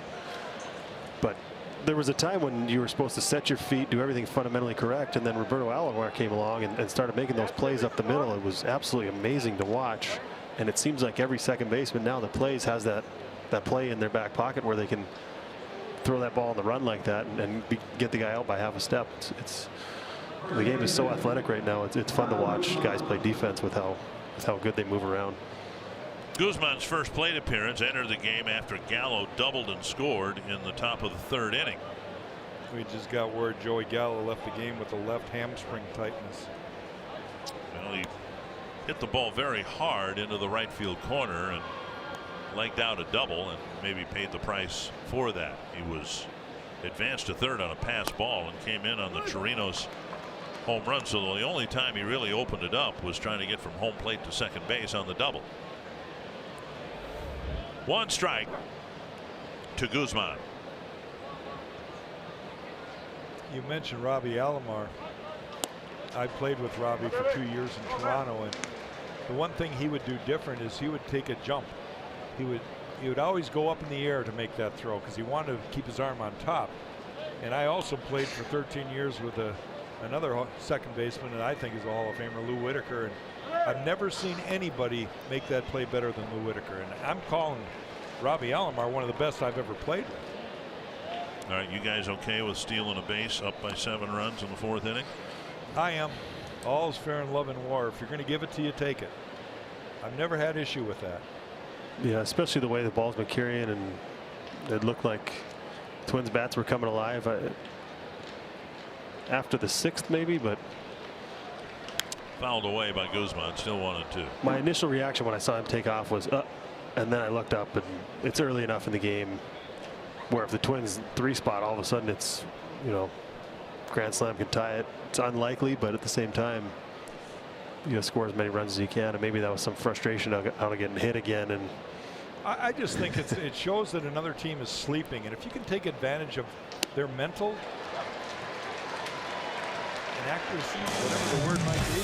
Profar left at second, but Beltre homer makes it 9-2.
Twin season ticket packages are now more convenient than ever.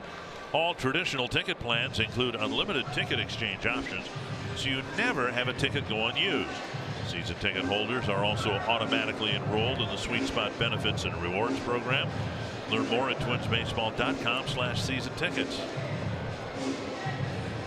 Well, this game is spun out of control. Logan Morrison will try to regain control of this game. We're just in the bottom of the 4th inning. Twins have a couple of runs, 4 hits against Gallardo, but he had a 1-2-3 third inning. Morrison, Motter, and Kepler.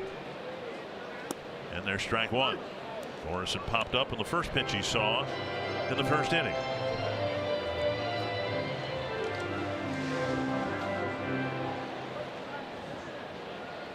Game of momentum, and when Gallardo got the big lead, the Twins needed to be a little bit more patient, try to work him a little longer. The worst thing that can happen is go out and have a 1-2-3 inning. It seems like that way the momentum really stays on the team that just scored all the runs. Now 1-1.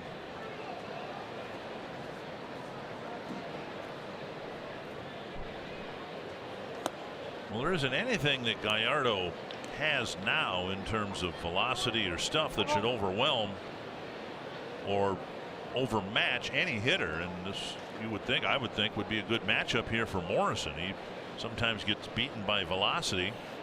Well, that was a changeup right there, right over the middle of the plate, and he dropped it 5 miles an hour. Then he runs another fastball up in the zone 92. So he started 91, fastball down in the zone, then another second pitch, a changeup that's 86, right down the middle. Morrison's out front, throws the third pitch 92 up out of the zone. 2-2 to the leadoff man here in the fourth. Fouled off the leg. And sometimes as a guy with power, well, most of the time you're going to get one pitch in the at bat to hit, and because the inning was so long, playing defense, give up a couple runs, he's forced to take the first pitch of that at bat that looked like it was right down the middle. And so he's sitting there and he's going, all right, he might have missed his pitch, and now he's behind in the count. And you know, as much as we talked about in the pregame and last night, how the short innings on the offensive side can affect the pitcher, it's the same thing the other way. If pitcher has a long inning and then you're trying to buy him some time in the dugout and you're trying to make the other guy work and make him throw some pitches, but you have a veteran guy like Gallardo who recognizes that and throws strike one, and it completely changes the whole at bat, the complexity of the at bat, and Morrison's in a defensive at bat for the whole time. Now he takes outside, 3-2. It's kind of a catch-22 is what you're saying. I mean, you want to take a pitch, maybe work the pitcher, but that one pitch could be your only one to hit. So yeah, it's a it's like that never ever going conversation of what is the right thing to do. Well, the right thing to do is whatever works, I guess. Hit the ball when you can, maybe. But now he's in a 3-2 count and he's made him throw some pitches. And a fly ball to center. Heading back and now coming in is DeShields. And Morrison is retired, one away. Before Taylor Motter's at bat, let's have our Sanford Health injury report. Byron Buxton on a rehab assignment. And facing a left-hander, he took a breaking ball and hit a 3-run home run. He also struck out a couple times. It's good to see Byron producing at that level, in the hopes that with every at bat he'll get a little more confident. The Twins are tinkering with some of his hitting mechanics, and we'll get into that more when he gets back up here. We hope it's sooner rather than later. There's strike one to Motter. Like Mike Minor last night, Gallardo's done a nice job delivering first pitch strikes. Yeah, 14 out of 15. That sets the tone for the entire at bat. Pitchers are so much better when they're ahead in the count. Missing 1-1. Motter had a long at bat, hit a fly ball to right his first time up.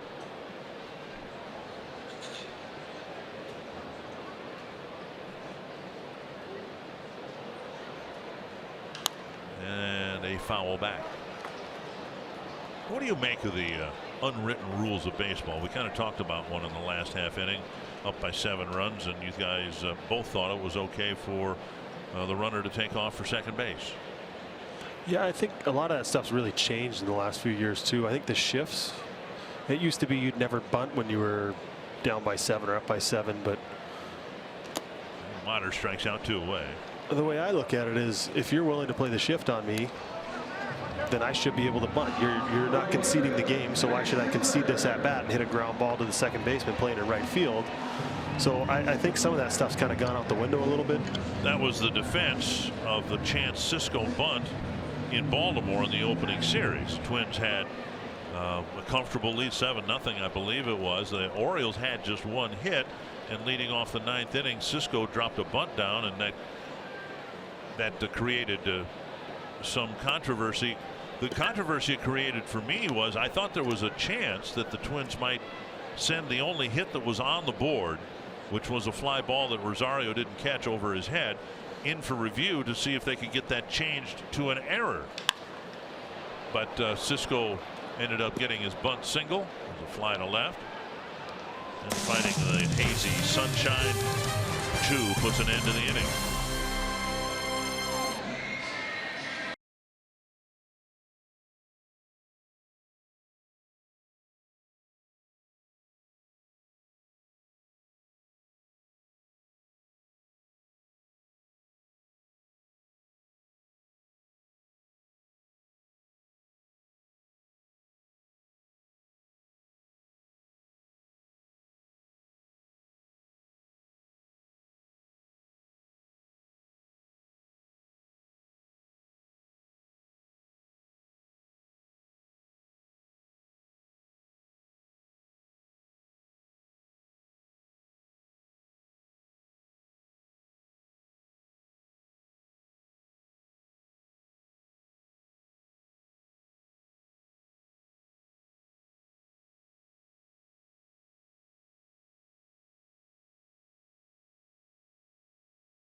first time. Let's go through it again.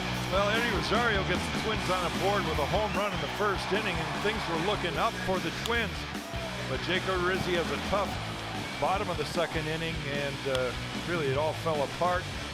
Rangers get 6 runs on 11 hits, and they bat around. Adrian Beltre hits a home run. Guy that's going to go into the Hall of Fame 5 years after he retires. Shows that he's still got the pop in his bat when the ball is put over a tee right down Broadway.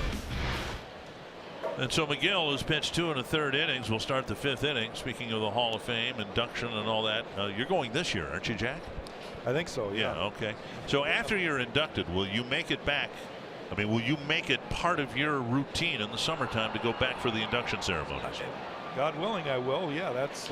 I think it's an honor, and it's something that, from what I'm told, is very, very appreciative for everybody. It's a chance to be in the club, you know, and have a camaraderie with a group of guys that I've been told is extremely special, and I pretty much can guarantee that's true. 1 strike. And now 2 strikes. And I haven't asked you this before, and I probably should have screened this question off the air. Is there? Do I have time to hit a pause? Yeah, and you can choose to not answer this. But is there anybody in the Hall of Fame, and I'll just throw out a name, Eddie Murray, someone like that you pitched against that you really had issues with, and now you'll be in part of this brotherhood with a Hall of Famer that maybe you didn't like when you competed against them? The answer to that will kind of correlate with the unwritten rules that we were talking about last half inning. Okay. All right. And I think what has changed, and maybe I can try to shorten this because I know it's going to take some time to explain it. We got plenty of time. But when I played the game, you never wanted to hug a guy on the field. You didn't want to even shake their hand. They were the enemy. And you didn't have long-term contracts, they didn't, so let's play the game, and whoever wins, here's the way I equate it. Home plate is dinner. Whoever gets the most runs across home plate gets to eat, and the other guy goes hungry. And that's the way I looked at competition in our era, and probably every era before that. And then all of a sudden, long-term contract came in, the game changed, and so I think the rules of the game has changed because of that. Now, Ross Bernstein is a guy that's written many baseball books. He's a Minnesota native. He wrote a book called The Code, and if you're interested in what old school players thought about the unwritten rules, you should read that book because it describes a lot of my generation and guys before me, their thoughts of what should happen. But it's evolved and it's changed, and I'm more aligned with today's players. I think some of the stuff we did was stupid. We should have never done it. It was somewhat childish in a way. Line drive backhanded by Motter for out number 2. And with that being said, once the guys are in between the line and the competition's going, I don't feel like guys are any less competitive than they've been since baseball started. It's just you don't have the takeout guys at second base. You can't really run the catcher anymore. There's that contact that creates the tension and the rivalries and the hatred between those teams.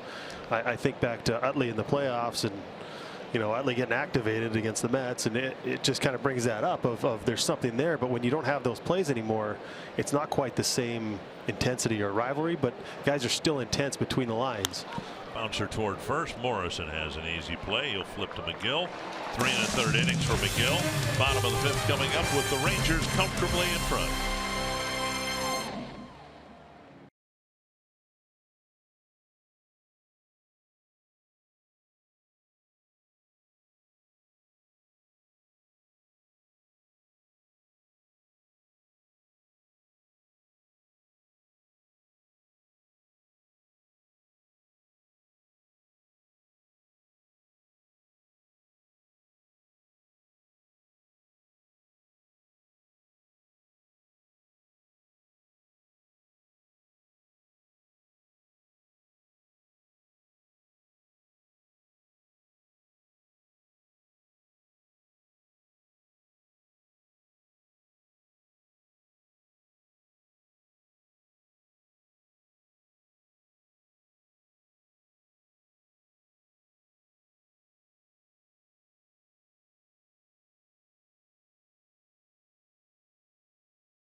9-2 Texas. Pepsi fans of the game with souvenirs in hand. And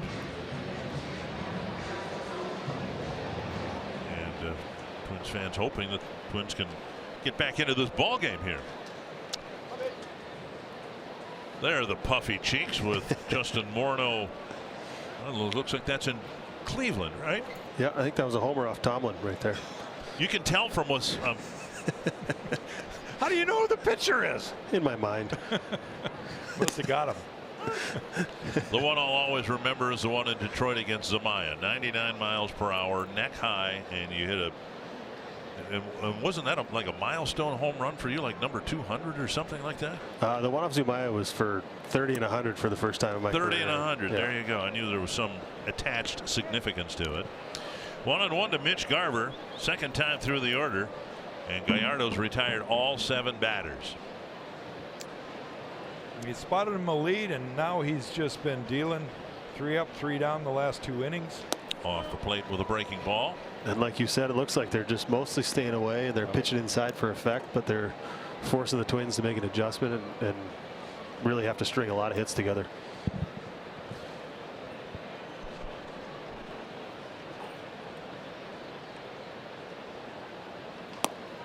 And a strike. Just touching back on what Jack was talking about before, the fraternization that was never involved in the game, and now it's standard. I remember the first time I saw it, it involved a Twins player, Kirby Puckett.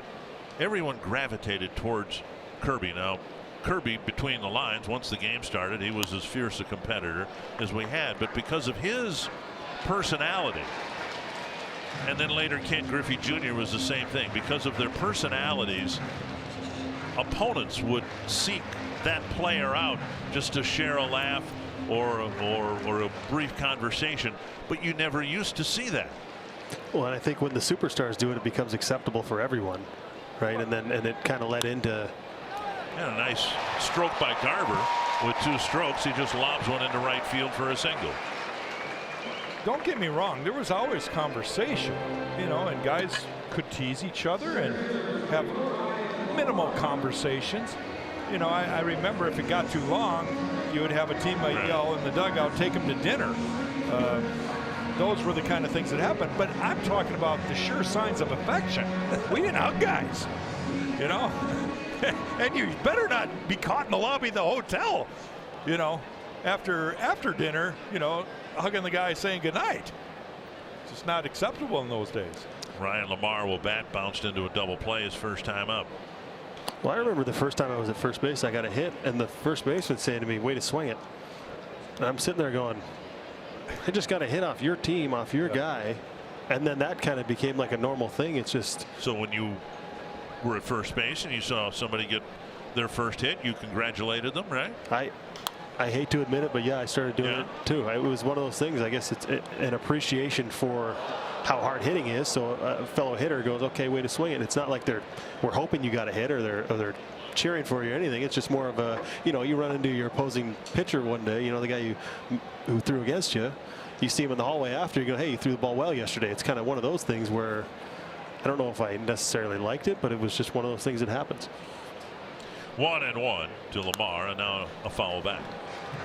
Yeah, and in all honesty, that's where I've adapted and changed, and I think it's the right thing to do. I remember yelling at guys, "How lucky can you be to get a hit off of me?" I mean, I'm not lying to you. And I thought that way. It's like you have no business making contact, and yet when I look back, I go, "Who are you?" You know, where did that come from? So let me get back to my original question then. I mean, was there a player that you're going to see him, they're going to be on stage, and you're going to give the speech, and you're going to go, "Wow, I'm in the same group with this guy now"? Well, there's a couple pitchers that I'm so delighted to be in their club. Bob Gibson was the nastiest pitcher that ever pitched in my mind, and I loved the fact that he intimidated guys, and I tried to do my little imitation of that over my career.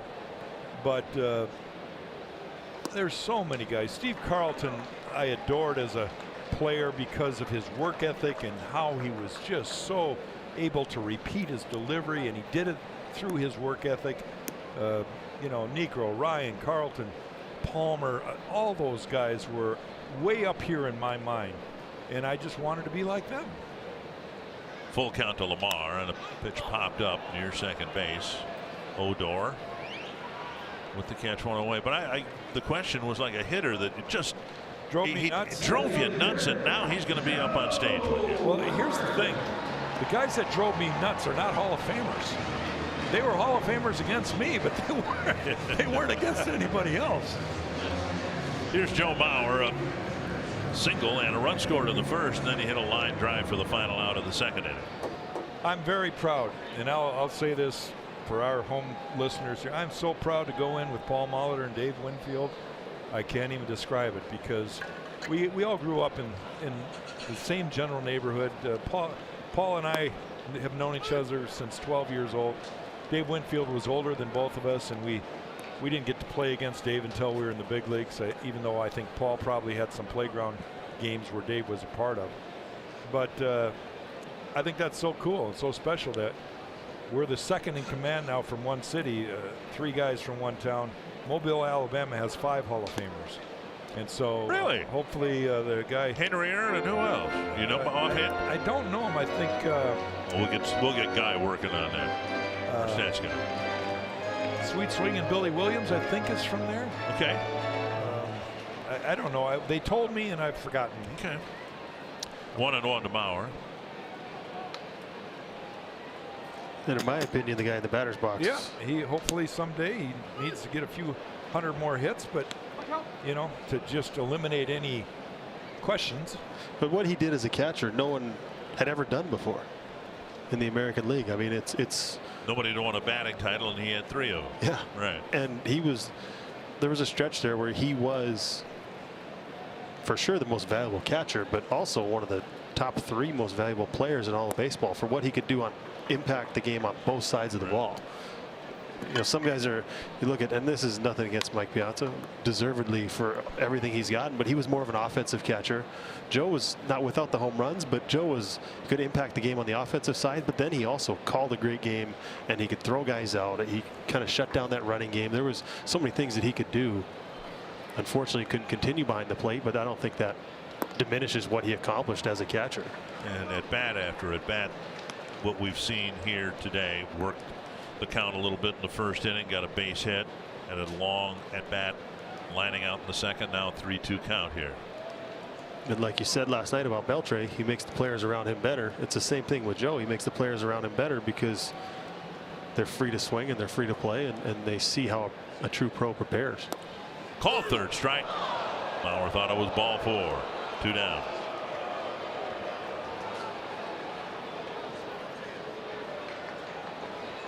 Well, generally, Joe's got a really good idea of the strike zone. Replay brought to you by Ram. We'll take a look at it, see whether it was in the box or not. And it was right there. All right, here's the guys from Mobile, Alabama. Aaron, Billy Williams, Willie McCovey, Satchel Paige, and Ozzie Smith. Wow, that's pretty impressive. That is. Here is Rosario. Triggered a 2-run home run in the first inning, and then struck out in the third. We don't have to do it now, but then I'm going to look at the population of St. Paul and Mobile, Alabama, and see per capita who's got a better representation once you're inducted into the Hall of Fame, Mobile or St. Paul. I think they're fairly similar in size, aren't they? I don't know. 2-0. Going to the point of the Hall of Famers, I was on a group text with Tommy and Punto and a few of the guys, and we said, just think of how cool it is. A guy that we played with is going into the Hall of Fame. Yeah. You know, that's really cool to see a guy lifted down the left field line. It'll be a long run for Chu. Profar chasing it, and no one will get there. Well, let me ask you then, are you going to Cooperstown for the induction? I'm working on it. Are you? Find someone to watch 4 kids is a little difficult. You need at least a couple sets of grandparents for that. Yeah, okay. I was going to say, everything's negotiable. You know, I'm supposed to be wherever we're supposed to be, but if the price is right, I'll stay home and watch your kid. When was the last time you got up at 2:30 in the morning, 3:30 in the morning, 4:30? I do that all the time now, but it's not to take care of kids. And I should. That's my wife does. Okay. 98% of that, but you know. 2-1 to Rosario. And another foul. Just in case she was listening. But you are exploring the notion of trying to get there for Tommy and for Jack. And I went there when I was at AA. We took a bus from New Britain. A bunch of guys went. I think it was like me and 2 Australians went. it was in a whole bus for us. It was the team bus, and we went up there. And I remember I said, I got to come back here one day, and to go there with the guys you know and watch them up on the stage. It's pretty special. Gallardo. And he has completed 5 innings, and he has a 7-run lead.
And today we pay tribute to Griffin Jacks. The Twins drafted him out of the Air Force Academy in the 3rd round a couple of years ago, and he had to interrupt or have his professional baseball career interrupted with a year of service in the Air Force. And now, because baseball has been added as an Olympic sport in the 2020 Olympics, he has an exemption and is currently in Fort Myers. He's made 3 starts for the Miracle. And talking with Terry Ryan, who was the general manager with the Twins when they drafted Jacks, he said, yeah, he's got a chance. He's got tremendous makeup, as you might expect from someone who went through the Air Force Academy, but he spins the ball well and he's got enough velocity. And so keep the name Griffin Jacks bookmarked in your profile of Twins prospects. We spent a lot of time last night talking about them, but Jacks, once he gets his feet back on the ground after missing part of last year and part of this year, he might be on the fast track to being a serviceable arm up here. Yeah, good luck to him. That's kind of a neat story. Really pitching well last year for Cedar Rapids, and then because, I mean, the Twins drafted him and signed him under a different set of circumstances. There was a change in policy, and so he had to leave professional baseball last year about this time. And now, on a whim or whatever, somehow people in charge got baseball added back to the Olympic lineup as a sport, and that's allowed Jacks to take advantage of an exemption and resume his athletic career. Well, I don't know how you would have a Summer Olympics in Tokyo, Japan, without having baseball, with how big baseball is there. You think of the state hockey tournament in Minnesota, the national baseball tournament is played on a historic field. It's a 100-year-old field. It's like the Fenway Park of Japan. Okay. And you're not allowed to spit on the field. Nothing. The kids, they take dirt off the field. That's how special this field is in Japan. So to think of not having baseball in the Olympics in Japan would have been kind of pointless to have the Olympics, basically. Well, now, how do you know about you? Did you spend much time over there, or I any time? went over in 14. I played in the All-Star Tour thing. Back to Presley, who underhands it to Morrison, 1 away. And we got dominated pretty bad. We got no hit in one of the games, and they had the Japanese guys. This is how much that means to them.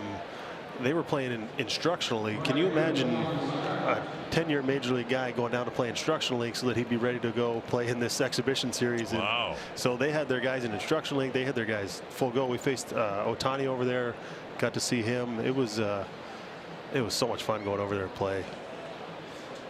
Here is Mazzara with 1 down in the 6th.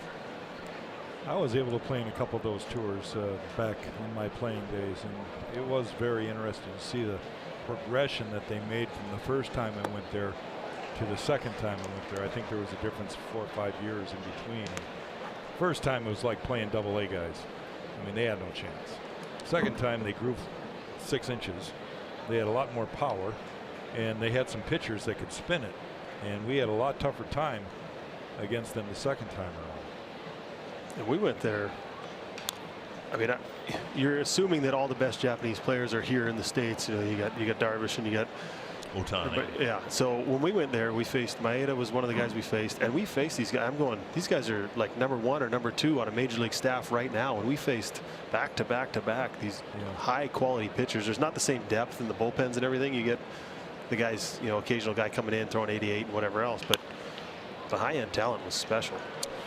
Motter fires across, close play with Mazzara hustling down the line, 2 down. Beltre with 2 singles in the 2nd inning and then a home run in the 4th. Right there, Escobar tries to make a play for Robinson, but he shows he's still got enough leg speed. Beats out an infield hit. He gets another one up the middle, and then that one he just crushed to the Twins bullpen off of Matt McGill. He's had quite a day already. And then he gets that. Up and in from Presley. Paul Molitor talking about Beltre on his radio show this morning said, you know, he takes it very seriously. He's a pro's pro, basically, is what Paul was saying. But he says he still has moments where he has fun on the field. Fouled back. It's 1-1. See what he's done in his 21 major league seasons, over 3,100 hits, 5-time Gold Glove winner. So he was a two-way player, if you will. 1-1 to Beltre. 622 doubles. That's over 1,000 extra base hits. That's foul back, almost the same spot. There's guys that'll play their whole career and be happy with 1,000 hits, not let alone 1,000 extra base hits. That's two things come to mind, and we've just, of course, watched Beltre from a distance. But remember last year when the home plate umpire wanted him to stay back on the on-deck circle, so he grabbed the on-deck circle and moved it to where he was standing, and justifiably, I think, it was ejected from the game. You know, I can imagine that conversation. He probably said, "Stay on that circle." So he just moved the circle. So he moved the circle. It's like dealing with your kids. 2-2 to Beltre. We're all kids. Yep. And foul back going to his knee. The other thing that I remember was here in the 2014 All-Star game, Beltre at the end of the game was the third baseman, and Glenn Perkins was going to come in and try to get the save in his home ballpark with Kurt Suzuki catching. It was a great moment and all that, and Beltre, sensing, I think, that Perk might be a little nervous, got the ball as they threw it around the horn from a distance of about 25 feet, fired a P to Perkins to get him the baseball, and it is strike 3.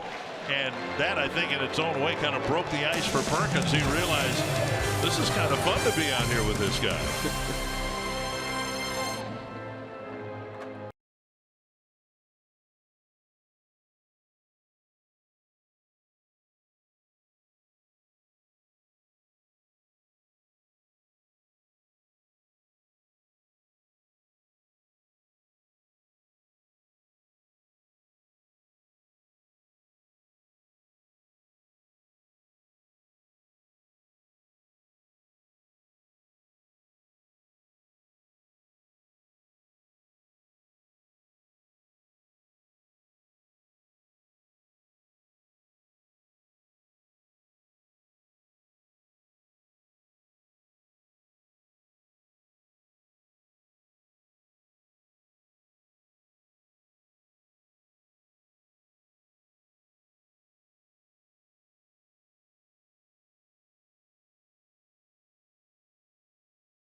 By Menards. Save big money on all your home improvement needs at Menards. And powered by Ram Trucks.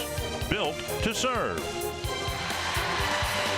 Twins had a brief 2-0 lead, but it has not gone well since. And now Eduardo Escobar will lead things off for the Twins in their half of the sixth. Escobar at least back in the lineup. And I can only imagine how a hitter would react after getting a welt on your below or above your elbow after being hit by a pitch. And we'll see how well Escobar can swing the bat. He steps out and takes strike one. You know, there's a little more to the story than that. I think we should remind our listeners that didn't see it. He was protecting his face. The ball was at his head. He threw his arms up and it ended up hitting his elbow. If it didn't hit his elbow, he might have got it right in the jaw. A little flare in the left field. Elvis Andrus retreats one away. With one gone on the sixth, let's go to Kevin Gord. Yeah, guys, it's time for our showstopper in baseball. Last night in Milwaukee, it wasn't just the walk-off win that Jesus Aguilar provided. He took that ball deep in the ninth inning to right field, but this was an encore after he broke up the no-hitter in the seventh inning with one out. He also had a home run, so he provides both the home runs, one to break up the no-no, one to walk off the win. 2-1 Brewers. They're rolling in the NL Central. And the Twins will go to Milwaukee at the end of the next road trip.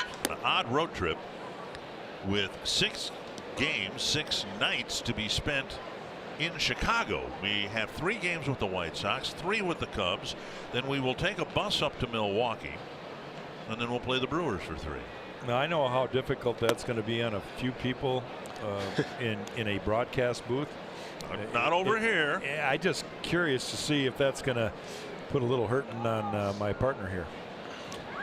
Me? Yeah, you. Woo. I'm not going to have my cholesterol checked anytime soon after I go there. Some good food. Oh my goodness. That was one of the road trips I requested to be able to work just for this. Oh, is that right? You wanted to spend a week in Chicago? How'd that work out? I got the first half. You do? Well, good for you. I didn't put in any requests, but I didn't know if I could. Down and away, and Dozier takes a 1-out walk. I don't know if I could either, but I tried it anyway. All I can do is say no, right? That's right. Well, here's the schedule, and it's really interesting. I don't think professionally I've ever checked into a hotel and stayed a week, but we'll do that. And then we'll take a bus up to Milwaukee and fly home. Big road trip for the Twins, and then a long homestand. If the Twins can stabilize things here, either win today, and certainly win tomorrow, have a good road trip, they'll still have that great chance with a long homestand against teams that are not expected to contend going into the All-Star break. But main thing is to start playing baseball at a high level again.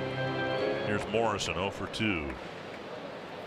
Well, I don't need to remind you this because I know you're right up on top of it, but this Texas Ranger team, even though they had won 5 in a row, are a team that the Twins should have beat. They're in last place in the American League West. The Twins got swept by Kansas City. They're in last place in the American League Central. And that's been the issue for this Twins team in the first half of the year. The inability, it's not the for lack of trying or the willingness, the inability to sustain good baseball. Yeah. Twins had a 5-game winning streak, all on the road, and then immediately had that terrible series in Kansas City. And talking about not sustaining things, here are the Rangers. They had a 7-game losing streak, and now they may immediately answer with a 7-game winning streak. And the inconsistency as a fan drives you just as crazy as a player, because you feel like you're going to start rolling and the lineup's going to start clicking. Starting pitching's there, you know, you see it starting to come together, and then all of a sudden you go through a clunker or whatever it is, and then you're right back to where you were before you started playing well, and you're riding that roller coaster of up and down and up and down, and it can be as frustrating as anything. One thing I want to share with the listeners, Jess and I talked yesterday in length before the game, and one of the things that he mentioned to me is he still has this desire to get back on the field, and that it's slowly getting further and further away from reality. But I told him it took me 10 years, mentally 10 years, before I wanted to acknowledge I'm done.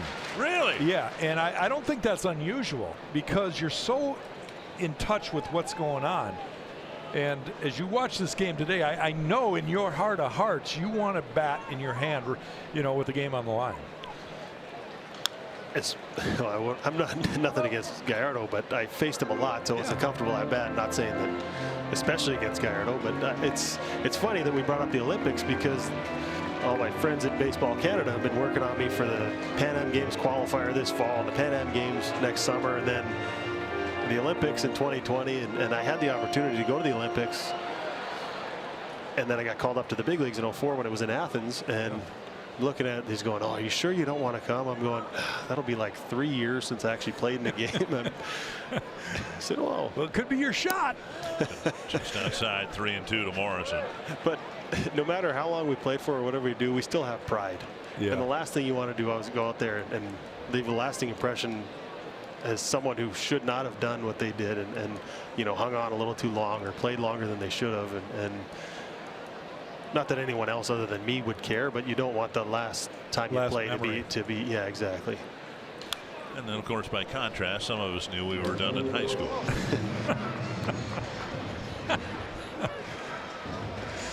That's how my hockey career went. Yeah, was that right? Full count to Morrison. Twins still hoping to jump back into this game. They've taken a 1-out walk. Dozier did. Gallardo might be pitching on fumes here. 101 pitches. Gave up the first 2 runs of the game, but then the Rangers scored 9 for him. Oh. There's a deep drive to right, and that's not coming back. A 2-run home run, and it's 9-4.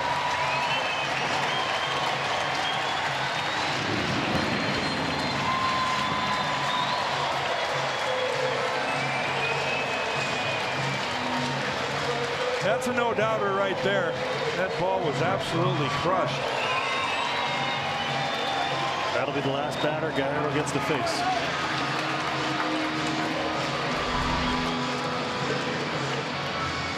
Ball the inner half of the plate, ran back over the middle. That's that swing that produced a lot of home runs last year. Sometimes it just takes one good swing as a hitter to get going, and that was a good swing right there. Well, Gallardo in position to pick up a win here if the bullpen can hold what is now a 5-run lead for the Rangers. 1 away in the 6th inning.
World Cup action continues tomorrow with a full slate of matches, and it all starts as Harry Kane and England take on Panama at 6 a.m. Central on FS1. The FIFA World Cup tomorrow on FS1 and Fox, or stream it all live on the Fox Sports app. Take a look at the StatCast particulars on Logan Morrison's 8th home run of the year. Exit velocity 102 miles an hour, 109 miles an hour, excuse me. Launch angle 29 degrees and 408 feet, and he only needed about 375 feet of it. So everything else was just wasted energy. Tony Barnett will pitch to Taylor Motter, with the Twins getting a couple so far here in the 6th. And the batter's Taylor Motter. Well, Motter's still looking for his first hit as a Twin. He's had some good at bats. He takes ball 1. You know, when I watched Morrison's home run live and then the replay of it, I couldn't help but think when Jim Thome hit one off the eagle on top of the black flagpole. Off Thornton. Well, the one off Thornton was, I think that went over the flagpole, but then later against Kansas City, he actually hit the very top of the black flagpole. But that Thornton home run, the Thome home run against Thornton, still might be the most dramatic moment of this ballpark. In the 11th inning, turning a loss into a win. Dribbled up the line, and Barnett flips, and that's out number 2. We had a good conversation yesterday about quality start and what it means, and Gallardo, he did what you're supposed to do. He pitched with the lead. He attacked the hitters. He gives up 4 runs. Doesn't pitch into the 7th, but he did everything you asked him to do today coming into this ball game. And he's not going to get credit for a quality start, but I still think he did his job today. He did what he was supposed to do. He worked quickly, allowed the offense and the hitters to get back in the dugout quickly. He did a good job. And like I said, sometimes a quality start doesn't go down in the books as a quality start, but anytime you give your team a chance to win the ball game, I think that's a good start. Kepler takes a strike at 1 point. He set down 8 batters in a row.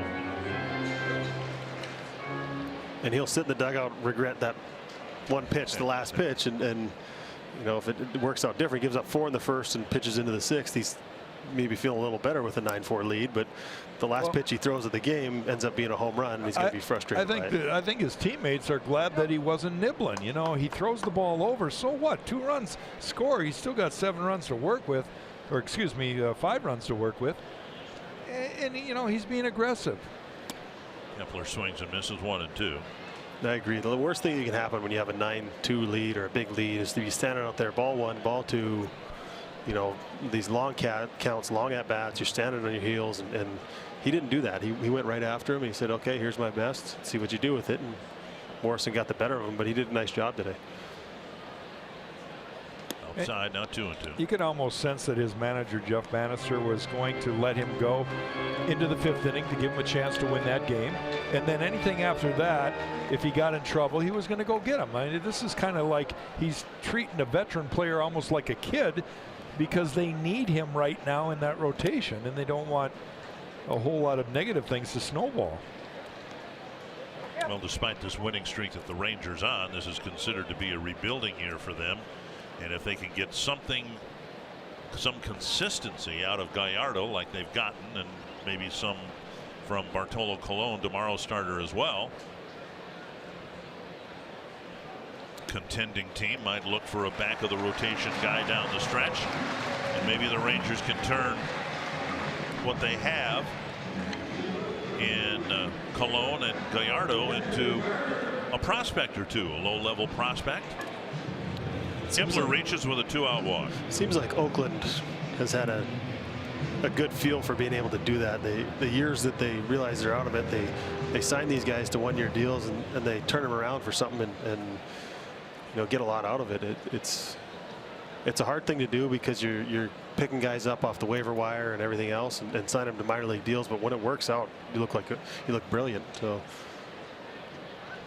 Twins have gotten 1 big hit here to perhaps start a comeback. They can get another one here from Garver. If Garver can drive one into the seats here, now it's a 4-run inning, and you're back in it at 9-6. But that's a dangerous mentality being as a hitter. Really? You start with 2 outs. He's not thinking, I'm going to find something to try to bail or, you know, hit a long way here. Down and away.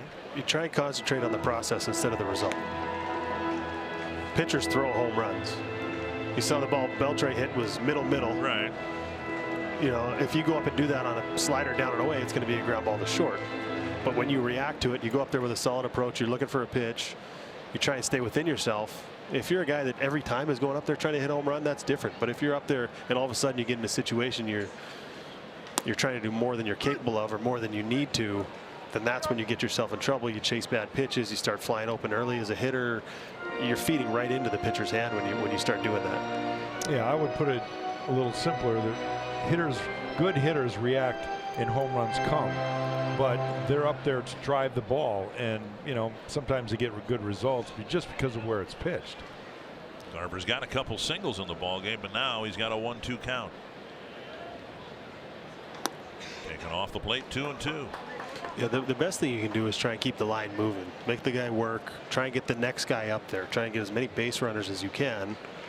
So then when the middle part of the order comes up, Rosario, the guys who have been driving the ball, the guys who've been driving in most of the runs and doing most of the damage, you have guys on base, so they're not leading off with nobody on or coming up with nobody on base. Garver fouls it off of the catcher Chirinos. Just think what it must feel like for Texas. Justin, you and I have both been through this, but they've got a 9-2 lead, and the Twins can keep pecking away and bring the tying run to the plate. They're aware of that. That puts pressure on them, and you know, let's hope that the Twins can do that. Move the line, and then force those bullpen guys to get up, not give them another day's rest. Force the setup guys and the closer and everybody else to at least get their heart racing, get them up, get them active, make them think about coming in the game, as opposed to just being a comfortable day off in a 9-2 ball game. All of a sudden we're 9-4, turns into 9-5, 9-6. Your goal as an offensive team is always coming into that last at bat to have a grand slam tie it. So you want to be within 4 runs in that last inning, so anything can happen after that. So that's kind of what you want to get to, and you're only 1 run away from that. Oh. Garver backed away, I guess successfully, didn't get hit by the pitch. Lamar on deck, it's a 3-2 count. And Kepler at first should be able to take off early here. Guzman, the first baseman, trying to get the pitcher's attention that he's not going to hold the runner on. A minute ago we saw Twins pitcher Addison Reed thrown in the pen. He probably will be getting the 7th inning.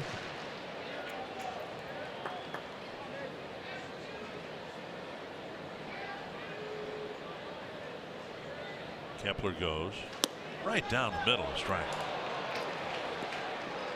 And the Twins get 2 on the Morrison home run.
Casino. Seems like a long time ago, but Eddie Rosario started the Twins bottom of the first with a 2-run homer. Joe Mauer on board, and then the top of the second inning, all heck broke loose. Jake Odorizzi was hit pretty hard. He ends up giving up 6 earned runs and 6 hits in an inning and a third of ball. Adrian Beltre was one of the reasons. He got a hit, a base hit, and a home run, and 2 hits in 1 inning. So Beltre's had a good game offensively. Twins did get 2 back here in the bottom of the 6th with a home run by Logan Morris. And Addison Reed will pitch to the Rangers in the 7th inning.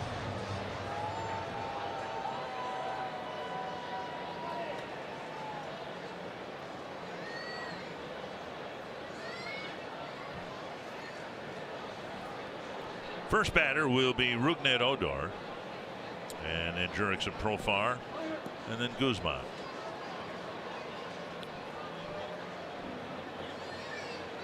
Odor with a single in 3 trips, also a run scored, and Reed misses the outside corner, ball 1. If you just joined us, Twins starting pitcher Jake Odorizzi lasted just an inning and 2/3. Matt McGill gave up 3 runs, but he pitched 3 1/3 innings. Ryan Presley with a 1-2-3 6th, and now a strike 1-1 to Odor.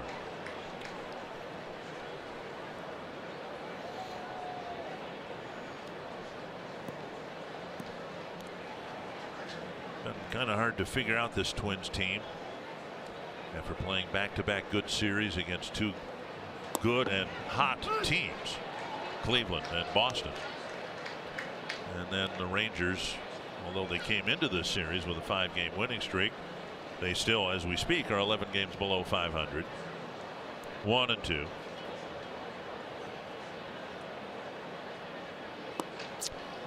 And a breaking ball down and in, 2-2. I think just the fact that you can never overlook anybody at the big league level. Texas came in 5-game winning streak after, you know, probably a anemic 7-game losing streak, and it can turn around in a hurry.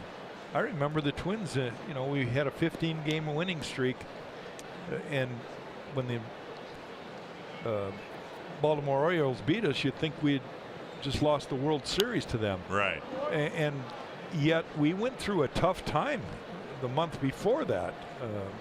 The whole team started out the season, and we weren't playing very good baseball. So Did you get started like 3-9 or something like that? It wasn't pretty. 3-2 to Odor.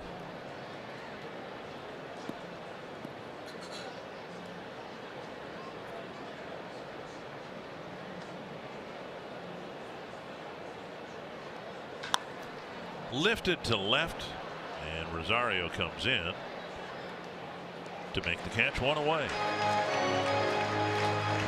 Friday, July 6th, it's University of North Dakota night at Target Field. A limited number of UND theme night ticket packages are available that include a game ticket and green and black Twins cap. You can learn more at twinsbaseball.com/UND or call 833-TWINS. Those have become really popular promotions by the Twins. I'm not aware of any other team that does that. I think it's a really good idea. They've had the St. Thomas night. Should have all local colleges with baseball programs. And as I suggested a couple years ago when they started this, especially getting a school whose school colors were orange so I could get a new hunting cap. Inside again. And then I immediately got a list on Twitter of local schools whose color is orange. It's like UW La Crosse or Eau Claire, one of those. And well, it wouldn't matter. I mean, I remember we had a transfer student from when I played in college from Yavapai Community College somewhere in Phoenix. Third time today that Profar's been hit. They've been working him inside, but he was hit on a breaking ball that bounced up and hit him in the 2nd inning. Then again in the 4th, and now again here in the 7th. Well, I don't know what Jeff Bannister is yelling about there. Obviously yelling at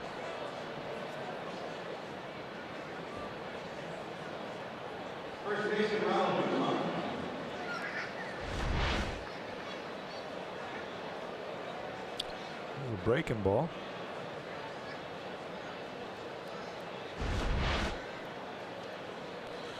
So Profar's at first. He stole second after being plunked on the 4th. I don't know that things have quieted down, but the Red Sox left town with some scrutiny given over what happened, what didn't happen, when it happened, and all that after Escobar got hit in the elbow. 1 strike, and now a ball. The batter is Guzman, who entered the game after Gallo doubled and strained a hamstring. I think it was easier to question that because the pitcher on the mound, Rick Porcello, has excellent control, and it's hard to throw a ball up and in. You know, that isn't intentional. I mean, that doesn't happen very often. I'm not saying it can't happen, but it looks so obvious, and that's why there were some bad feelings during that game. Especially since, as you said, Escobar got hit in the elbow trying to protect his face. Right. 1-2. And ultimately had to come out of the game. I mean, it's another thing to hit a guy in the thigh or some meaty part of his body where, you know, it might stink for 5 seconds and then you go down to first base. But to have a guy leave the game because he was plunked, that's a whole different animal.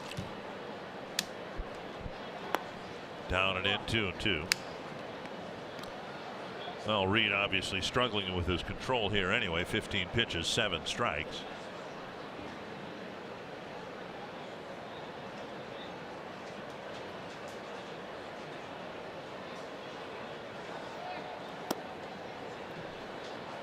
Three and 2.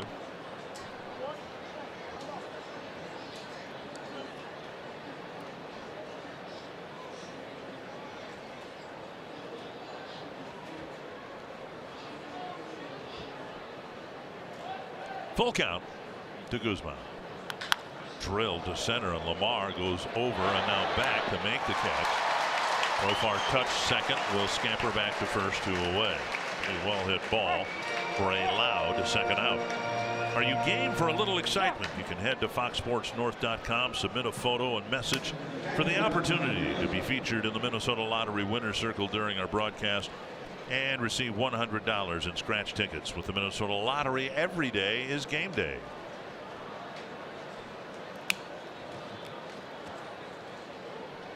And now Robinson Chirinos. Twins were challenging, I think, whether Profar went to second and turned it all and retouched second base. I didn't know that was a reviewable play, but I'm guessing that's the only thing it could possibly have been, with home plate umpire Trip Gibson looking into the Twins dugout and Paul Molitor saying, no, we'll play on. If you round the bag in any way, shape, or form, even if your momentum just takes you toward third base, you have to retouch the base and then return to first. Can't take a shortcut. Ironically, just got a note here that it's the second time this year that Profar has been hit in a game 3 times. Really? June 9th versus Houston, he got hit 3 times.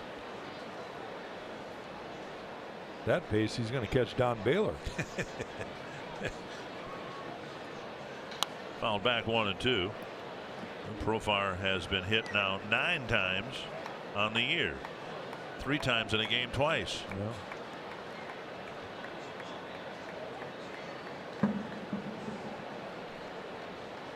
One and 2. Carver looking in the dugout. See Jeff Bannister holding up 3 fingers and pointing towards the Twins dugout.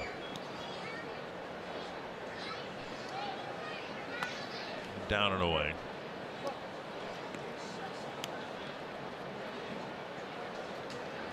Ryan Lamar's out there in center field, wondering whether, as a leadoff man in the next inning, whether he might be wearing a bullseye on his rib cage.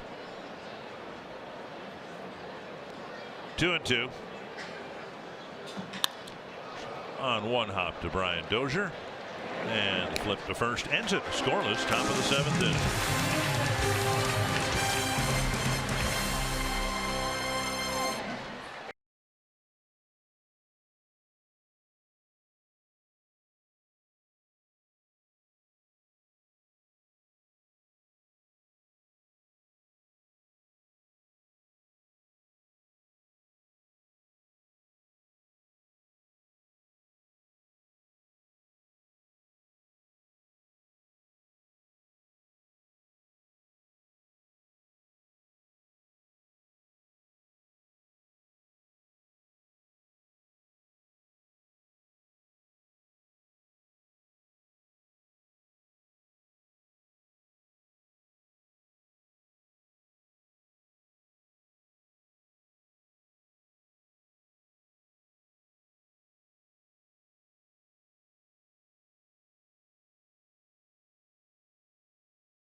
Open 8-8 daily.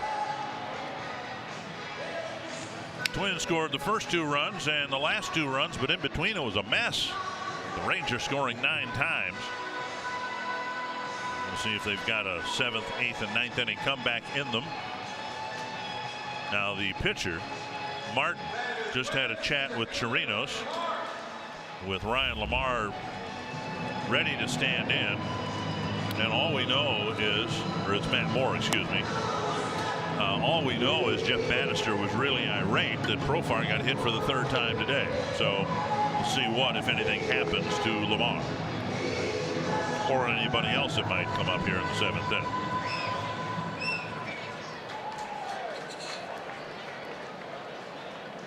Lamar bounced into a double play in the 2nd, popped up to 2nd in the 5th.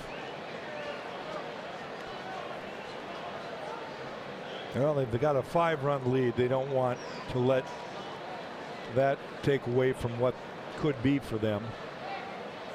And Lamar drives it to the gap in right center field. And hard off the wall. Well played off the wall by DeShields. And Lamar has a first pitch double in the 7th. Well, he finally barreled one up. He's had some really good swings, but not a whole lot of results. And this ball left up in the zone, outer half, and he puts the barrel on it, drives it hard to right center field off the wall. Replay brought to you by Carrier, and now the top of the order with Lamar at 2nd, nobody out. Moore, a veteran starting pitcher, but the Rangers moved him to the bullpen. A dozen starts that didn't go well. Opponents hitting .344 against Matt Moore. And at one time he was one of the toughest lefties in the game. I was just going to say, at one time he was probably the hottest commodity out there. 9 home runs in 59 innings, 27 walks. Bauer takes strike 1. He was called out on strikes his last time up. Off the plate, 1-1. A 6-run 2nd, a 2-run 3rd, and a 1-run 4th, and now the Twins trying to make things interesting at the end.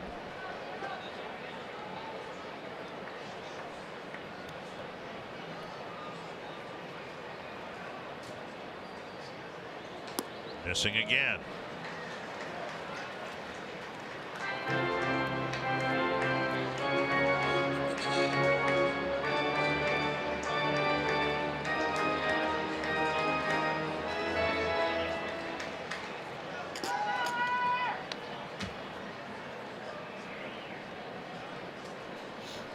Two and 1 to Joe Mauer.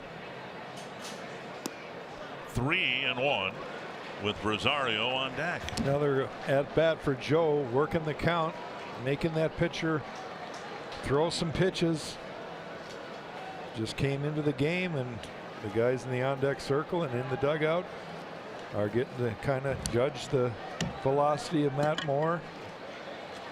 Everything's been away so far.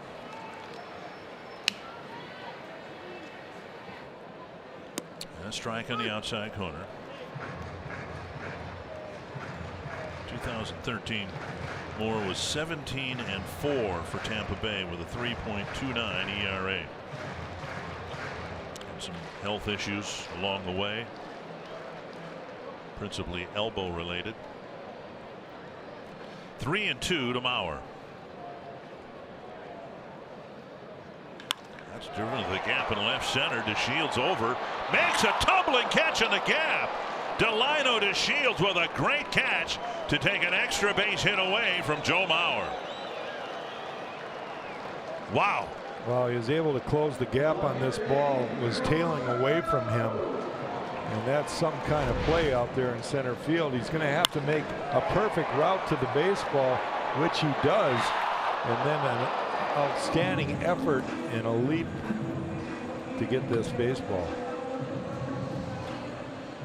The difference between another run for the Twins, nobody out in the 7th, Rosario at the plate. So instead the situation completely different. Lamar still at 2nd. There is one out, and now Rosario will bat.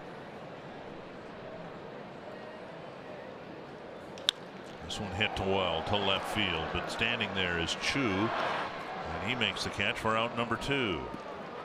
We'll bring up Escobar. Join Fox Sports North at the next viewing party. Comes up Wednesday. Twins will be in in Chicago playing the White Sox. And starting at 6:30, you can be at the Wild Boar Bar and Grill in Oakdale and enjoy drink specials. Register for tickets and prizes and more. Visit foxsportsnorth.com/events for details. And here are the good folks at Fox Sports North again giving away prizes. And that's all they tell us. We don't know. Sweatshirts,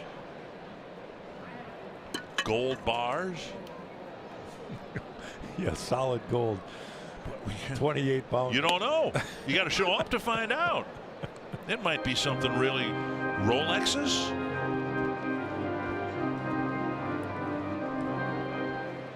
Those, Smarty candies in a cellophane wrapper. It could be anything. 1 strike to Escobar. This is the side of the plate that he said was troublesome for him yesterday. And he flips it foul.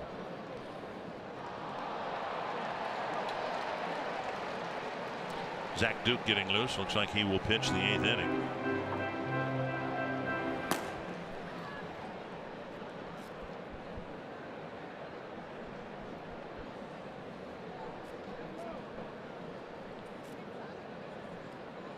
Two strikes to Escobar. Moore trying to pitch around the leadoff double by Lamar. Inside.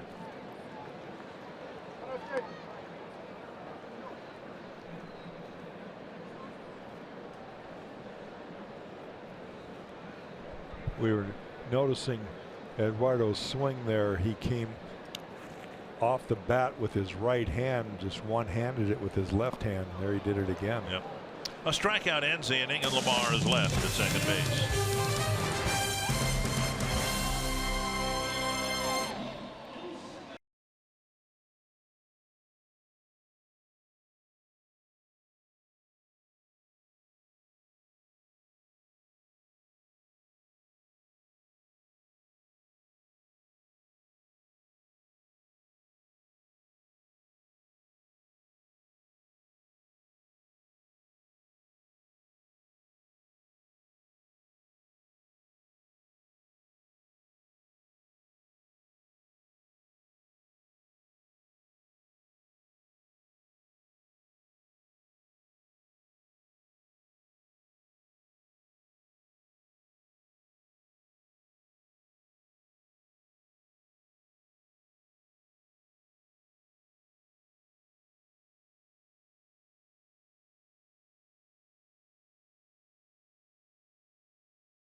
What were you doing at your 18th birthday? 6 days before his in 1954, Harmon Killebrew made his major league debut for the Washington Senators.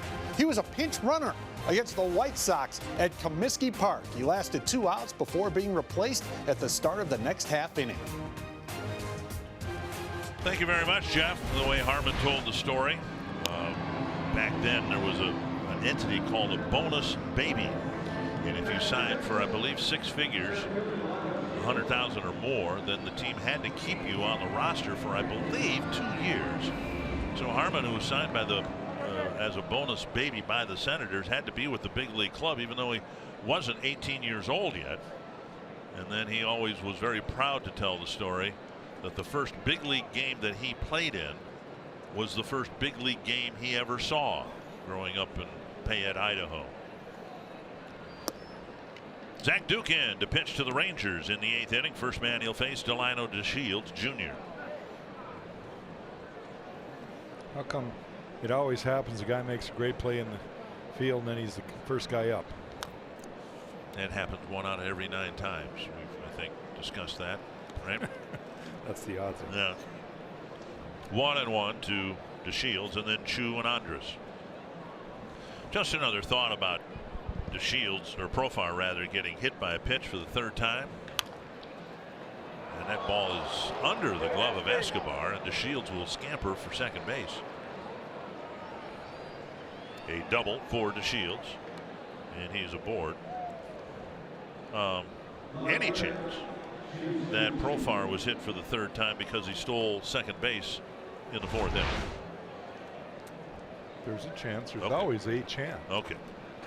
You know, my opinion, Justin Morneau's opinion, and Paul Molitor's opinion may not all be the same. Right. They clearly were working Profar inside and finally hit him, whether that was the intent or not. Here's Chu.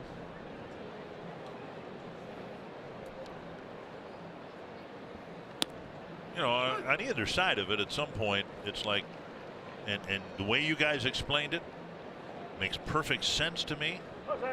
But if you're getting your brains beat out and stealing a base in the 4th inning when you're up by 7, some might interpret to, you know, rubbing your nose in it.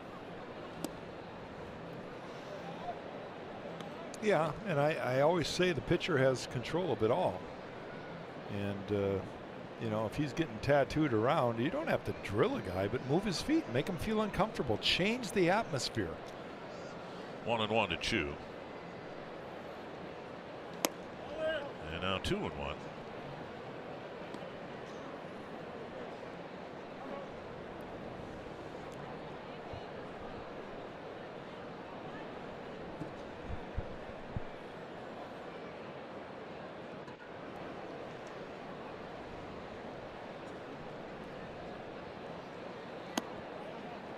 Now a pitch up, and it's 3-1. Chu has taken the last 2 pitches in a manner that it can appear to an umpire that it's more of a ball than a strike, and to me both of them are fairly close.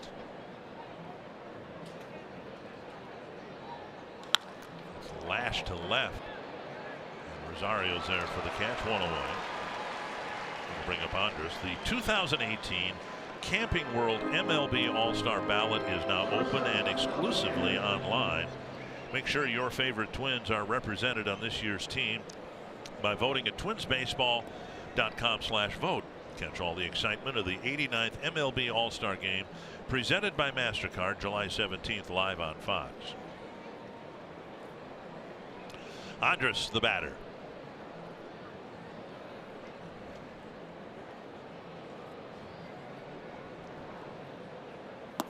And ball 1. Rangers approaching their 7th straight win. 7-game winning streak coming immediately after a 7-game losing streak.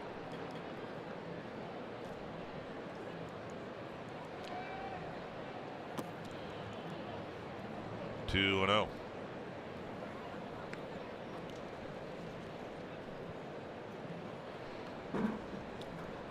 Getting less than 2 innings from Jake Odorizzi today, Twins will have to carefully, I would think, approach the next road trip. One more game tomorrow. The presumption is, it's just a guess on my part, they'll get through that fine. Then there's an off day on Monday, and hopefully tomorrow's starter for the Twins can give them a little more length, with tomorrow Bartolo Colon going for the Rangers and Jose Barrios going for the Twins.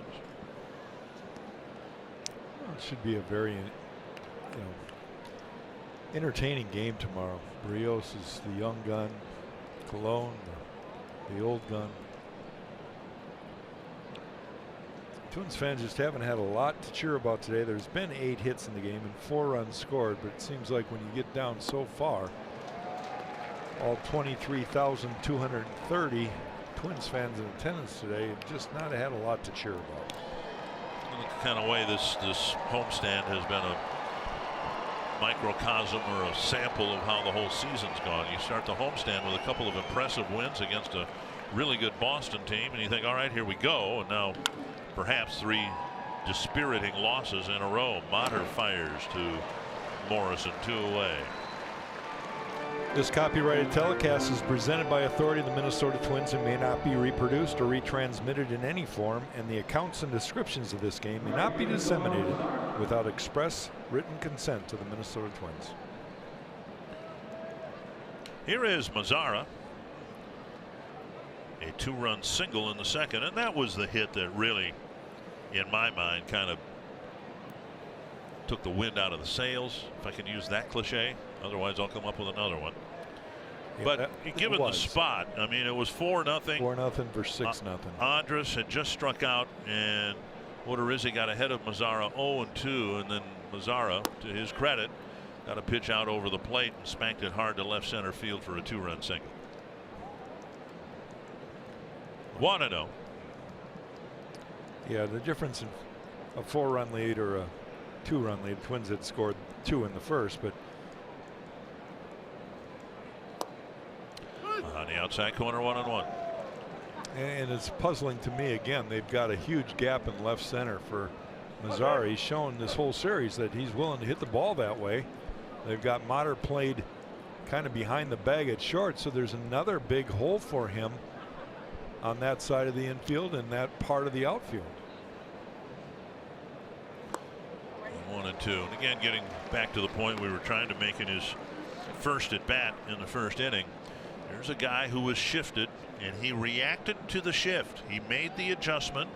The base hit he got yesterday through the left side of the infield, they said, was his 10th base hit like that beat the shift, and now the teams aren't shifting him as much anymore.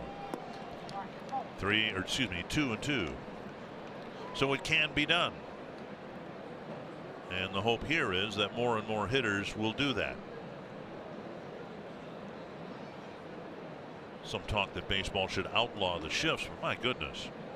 Can't do that. Nor should you. No. You put the fielders where you think the guy's going to hit the ball, and if he's only going to use half the field, then that's on the hitter. That's not on the defensive team. Why should the defensive team be obligated to change what their research has shown because the hitter's too stubborn to react? 2-2. Hacked, foul.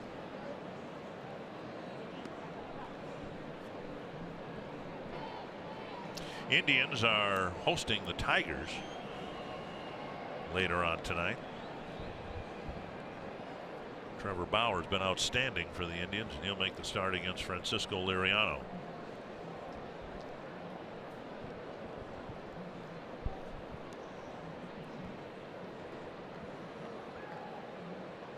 And a swing and a miss. Duke pitches around the leadoff double, and it's still 9-4.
Minnesota leads 9-4. Stay with us right after the game for Twins Live, presented by CenturyLink. We'll show you how the Rangers rocked Jake Odorizzi early in this baseball game.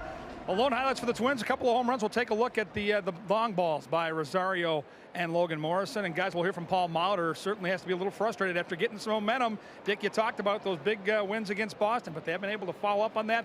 They'll get a chance here late in the game today, but more importantly tomorrow with Jose Barrios on the mound. Brian Dozier leading off the 8th for the Twins. He's 0 for 1 with 2 walks, and Moore gets a swinging strike. Middle of the lineup, Dozier, Morrison, and Mater facing Moore here in the 8th.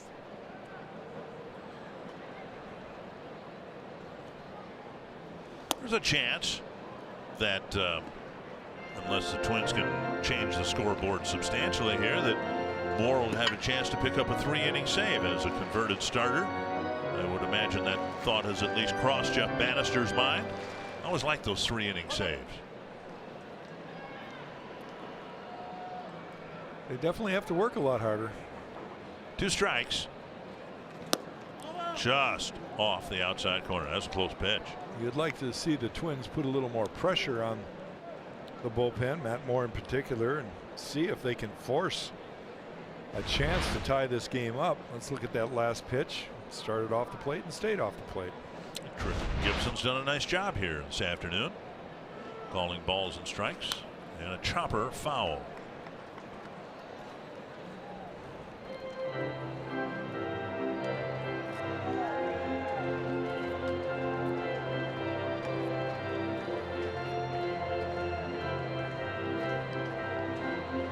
One and 2 to Dozier.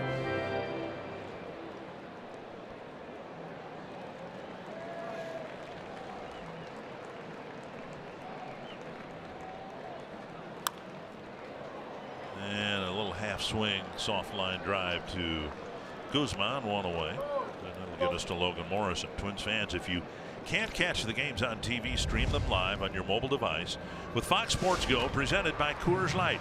Download the app, take Fox Sports North and Twins baseball wherever you go. Here's Morrison. Clobbered a 2-run home run his last time up. And an interesting defensive shift here. Outfield shifting him to hit to the opposite field, and the infield defense clearly playing him to pull. Strike 1.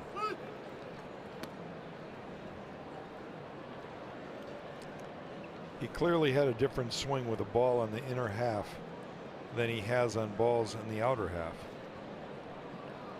He kind of dives out there and doesn't have near the bat speed on balls away that he does when he's able to keep his legs underneath him. Chipped foul. And try to barrel up a ball on the inner half. One thing has been clear as shifts have become more prevalent. There's a decided difference for a lot of hitters, and it took watching video and spray charts and all that to determine the likelihood of someone hitting a ball on the ground in what direction it'll go, and the likelihood of a player hitting the ball in the air in what direction it'll go. There's a called 3rd strike. Morrison's out on strikes 2 away. It used to be you'd play somebody to pull. Infield and outfield would both play the player to pull the ball. But now we see shifts like this where half the field is shifted in one direction and half the field the other. 2 down in the 8th.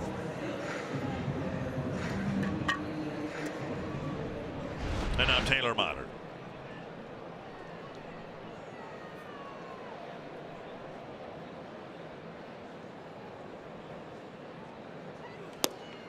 And Mater with a strike. 0 for 11 as a Twin. Matt Moore showing that he's still got a live arm. 95, 96 on his fastball. Threw a good breaking ball there to Morrison. And fouled into the seats. It's 0-2.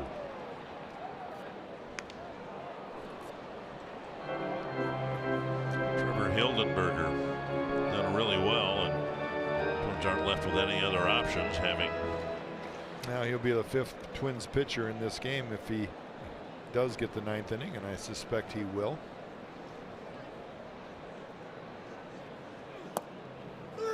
And Connor flips the bat in disagreement, but he too is called out on strikes.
With a solo home run in the fourth, a couple of singles in the 6-run second.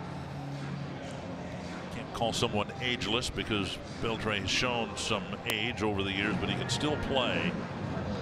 And he might find himself on a contending team here before the Twins get to Texas and take on the Rangers around Labor Day.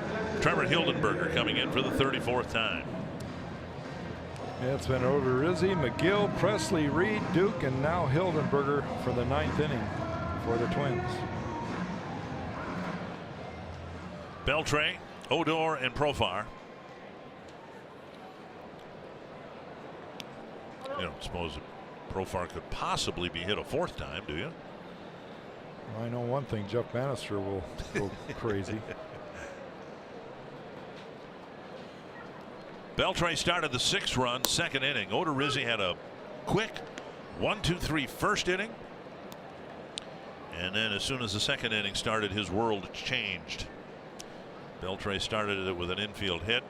And before the inning could end, the half inning would end, the Twins had to change pitchers and the Rangers put up 6 runs. 1-1.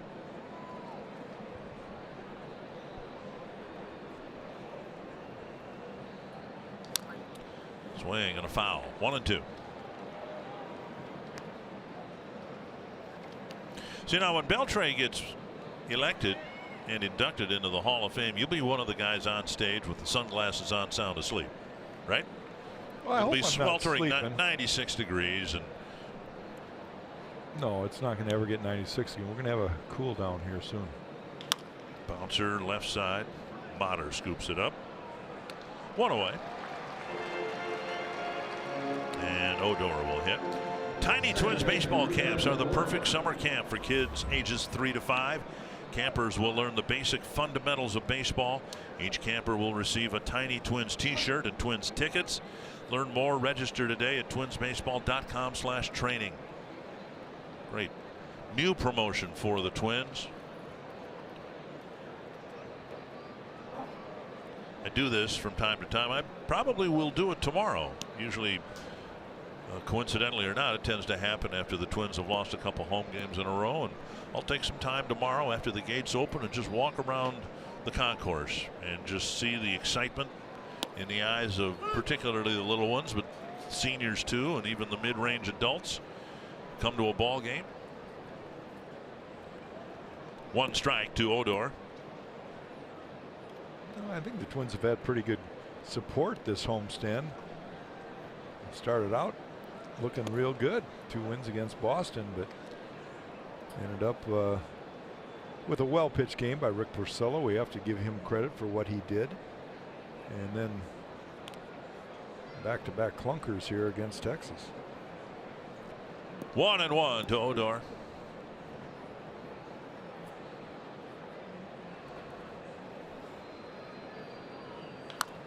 Chopped foul.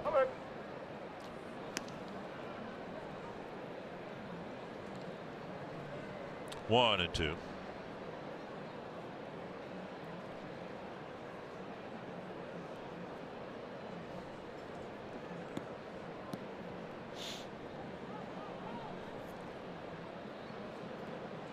Got a whole lot of room there for Odor to go to the opposite field. Doesn't do it. 2 down. And here comes Profar, who has tied his own club record by being hit 3 times in a game today. Let's take a look at all 3 of them. First was Jake Odorizzi, who bounced one, and I know that wasn't intentional. And that one there looked like it could have been a strike. Get your hands out of the way, kid. That one might add a little meaning. And of course the manager, he doesn't like it. He's looking at Molitor like, what the heck? Like, you know, the manager of course made that happen. Silliness. Outside ball 1. Well, Profar, after the second one where he stuck his elbow out over the plate and got hit, stole second base with the Rangers up by 7 runs. So if there was any purpose in the 7th inning plunking, it was because of that. 1-0. And now a strike. But again, everything, well, except for the one where he stuck his elbow out over the strike zone, everything was below the waist. Yeah. Swing and a miss, 1-2. He's got a shin guard on. He's got an elbow pad on. He's wearing a couple batting gloves. He's got a helmet on. You know, I mean, he's a knight in armor. Hildenberger would love to clean things up here in the 9th inning without throwing too many pitches. This is number 12. Pulled foul.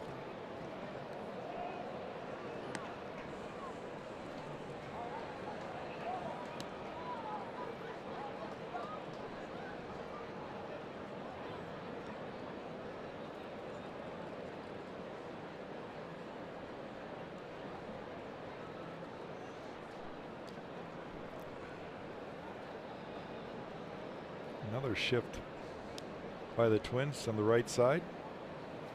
Pulled the string, got him, and Profar strikes out in the top of the 9th.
It's 9-4. The Twins in danger of losing 3 straight.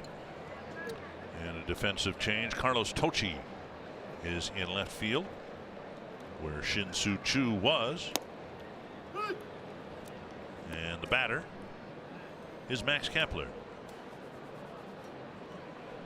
Kepler, Garver, and Lamar, the bottom 3 hitters in the lineup. Half swing and a strike, and it's 0-2. Kepler with a double, or excuse me, a single and a walk in 3 trips to the plate.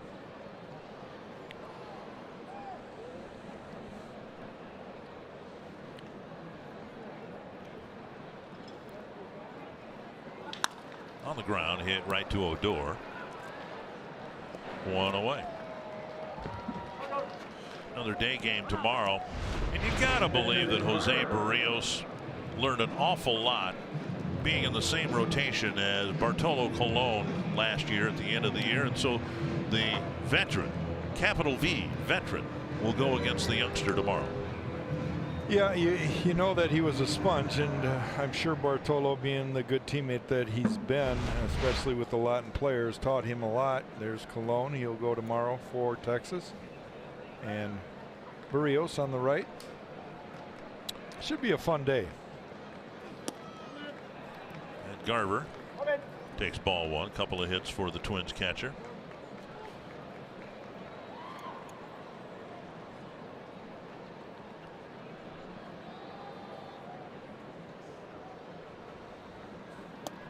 And down the middle, a strike.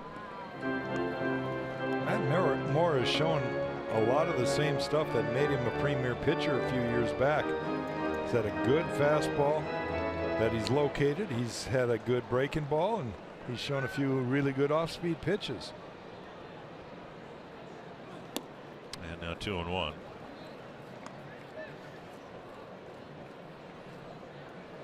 But yet he was moved out of the rotation at because of today's starter, Giovanni Gallardo, who had the opt-out, was ready to hook on with somebody else, and the Rangers brought him up. And Garver has his 3rd hit of the ball game. And another one hit to the right side of second base. 3 hits, and the one time he didn't get a hit, he struck out on a fastball right down the middle.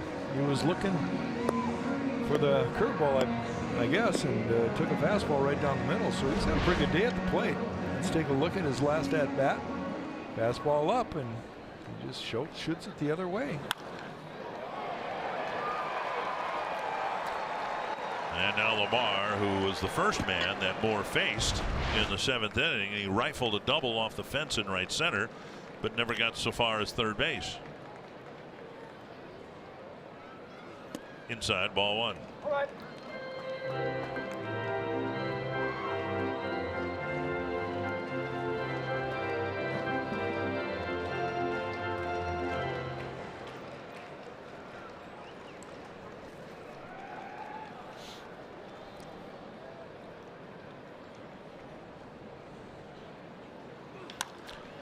Base hit to right field.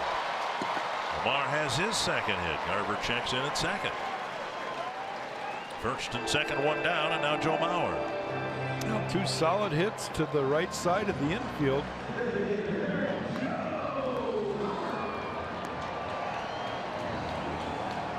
Mauer hit a liner against Moore, and DeShields made a great leaping, tumbling catch in the left center field gap. That might have been a run scored. Doug Brocail will come to the mound. And you get some activity now in the Rangers' pen. I'm sure you're right when you're talking about Bannister. I'd love to see Moore get a 3-inning save. There's their closer, Keone Kela. One more batter would incredibly create a save situation. I mean, one more runner. You have Mauer to walk, get a base hit, whatever, hit a home run for that matter. It would be a save situation, even though the Rangers, Mauer gets a walk here. The Rangers lead by 5. Kela could come in and get a save.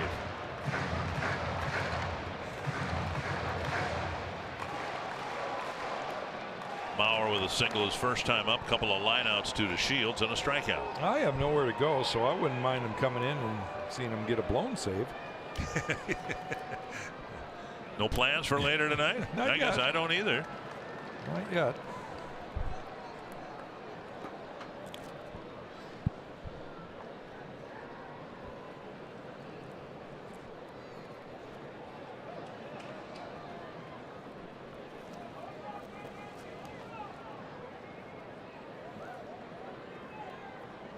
And on the outside corner, 1-1.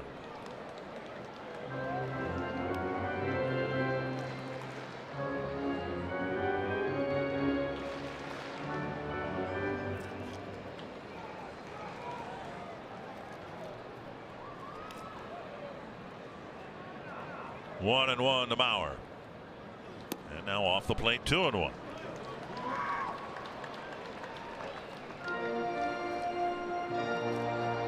Four home runs hit in the game, 2 aside. Rosario with a 2-run home run for the Twins. Morrison with a 2-run home run for the Twins.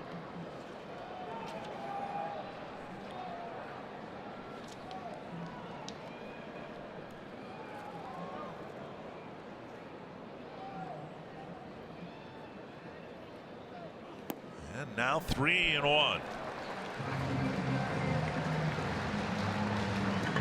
Rosario on deck, and then the tying run right now would be Escobar. Joe Mauer just doesn't make it easy for anybody, and he's had, this is his 5th plate appearance today. Every one he's made the pitcher work.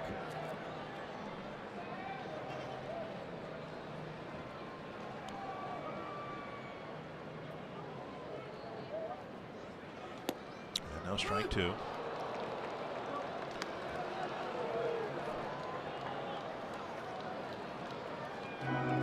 Full count with Rosario on deck.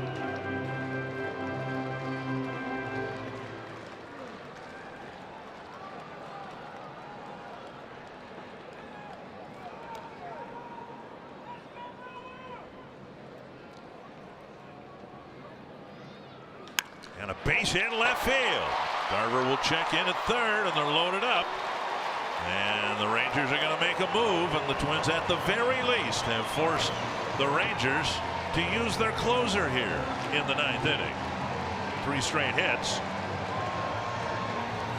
And Kella will come in with the tying run in the on-deck circle.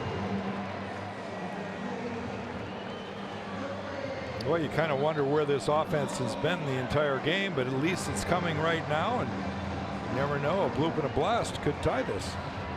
I think a bloop and a blast would tie it.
of the Twins' best hitters over the last month plus coming to the plate. Let's see what happens.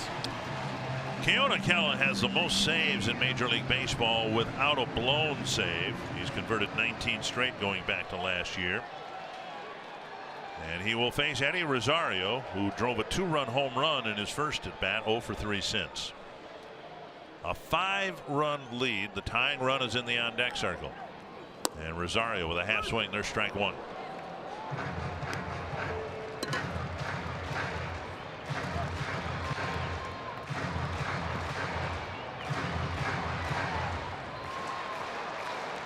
Now Kela coming into a situation here with a runner at third. He does this all the time. Pitches from an abbreviated delivery even with nobody on base. 2 strikes to Rosario and his hand came off the bat.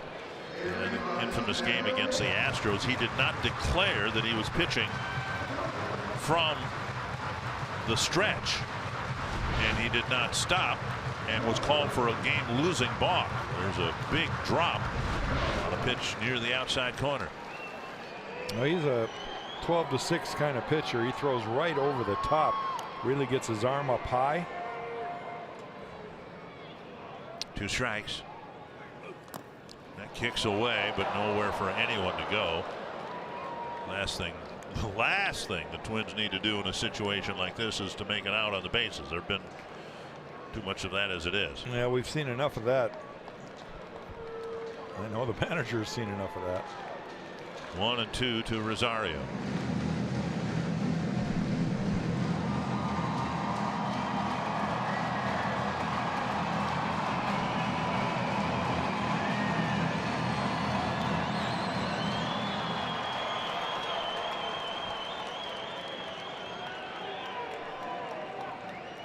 Three straight singles with 1 out here in the 9th.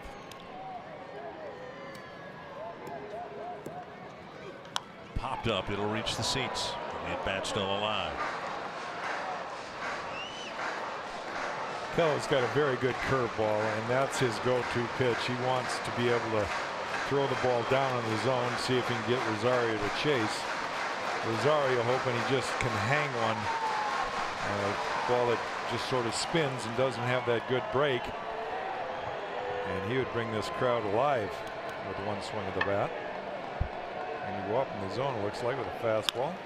That's a fair ball down the line. Rosario keeps the game alive. 2 runs will score. It's a double. And now Escobar will come to the plate as the tying run. Talk about a 2-strike approach. Eddie just poked that ball right over the third base bag. 4 straight hits. Excellent hitting right here. He's got a pitch that's hard to handle, and he just threw the barrel of the bat. We talk about Eddie Rosario all the time and how his hands dictate where he's going to swing. And his hands go right to the baseball. Now that ball's going to be probably off the plate, but because he threw his hands out there and he didn't lose his hips in the swing, he's able to barrel it up and shoot it past the third baseman. Rangers haven't scored since the 4th inning, and now there's a little anxiety in the Texas dugout. Escobar to the plate. He's 0 for 4. And with the right-handed pitcher, he gets this turnaround hit left-handed again.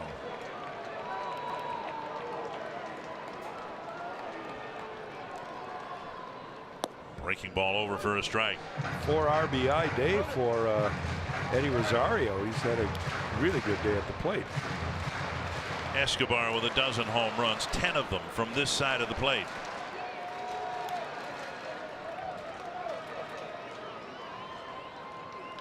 Hooked foul.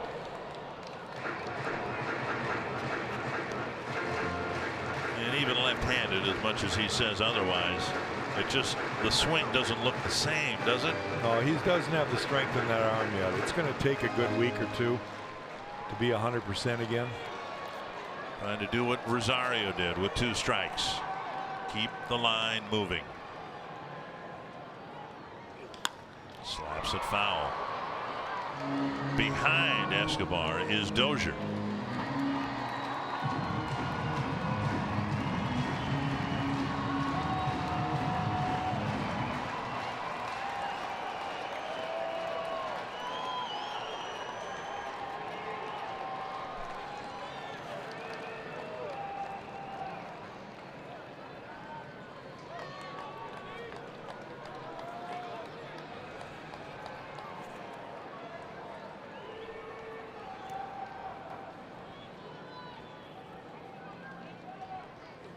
That's down the left field line into the corner. Foul by feet. Escobar nearly brought the Twins to within one and nearly had himself an extra base hit, which would have meant he would have been in scoring position. 3 feet, yep. 2 maybe.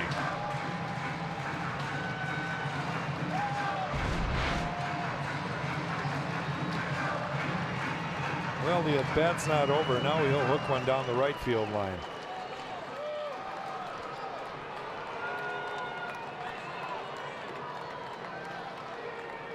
Another 0-2 to Escobar.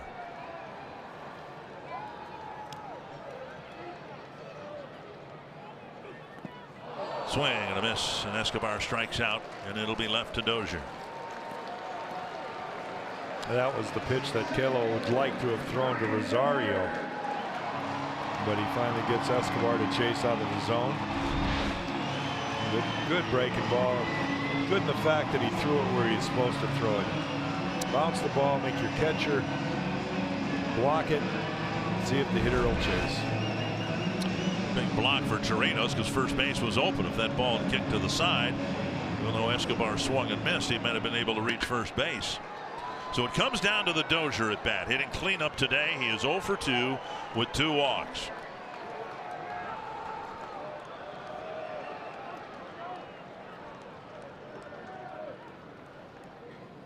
Blocked by Chirinos. If Dozier can keep the game alive, Morrison's in the on-deck circle. Well, I got to believe the pitcher Kela is going to try to get his breaking ball over. He wants to get beat on number 1, and that's his breaking ball.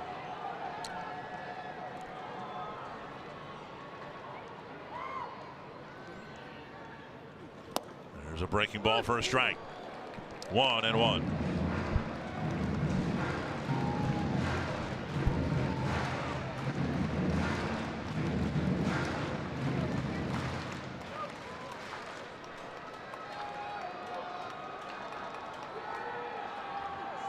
Taken low. 2-1. 13 bullets fired here in the 9th by the Texas closer. Been a darn good half inning for the Twins. We'll just see if they can finish it off.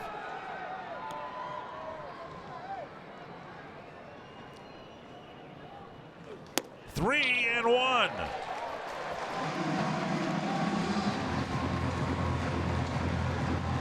Well, Bryant's got a hitter's count here. He can look for a pitch that he wants, which is about thigh high, middle half in, and take anything that's not where he wants to swing. Barrel one up here. Ball 4, and they're loaded up now for Morrison. Third walk taken by Dozier today. Morrison with a 2-run home run in the 6th that brought the Twins a little bit closer. Here's Logan Morrison's home run, fastball middle half in, belt high, and he got it all way out there on the plaza.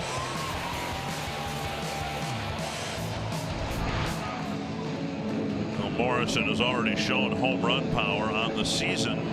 He has 11 doubles. And if he can get a double here, there's a decent chance that Dozier would be able to score the tying run.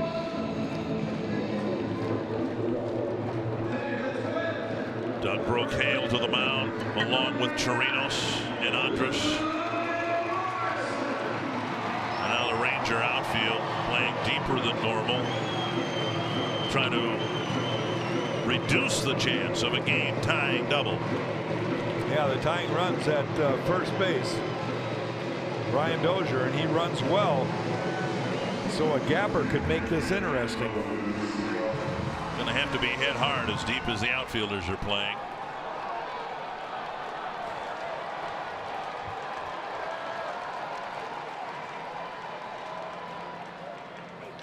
Driven a long way, but very foul down the opposite way. Put the barrel on it, but lined it foul.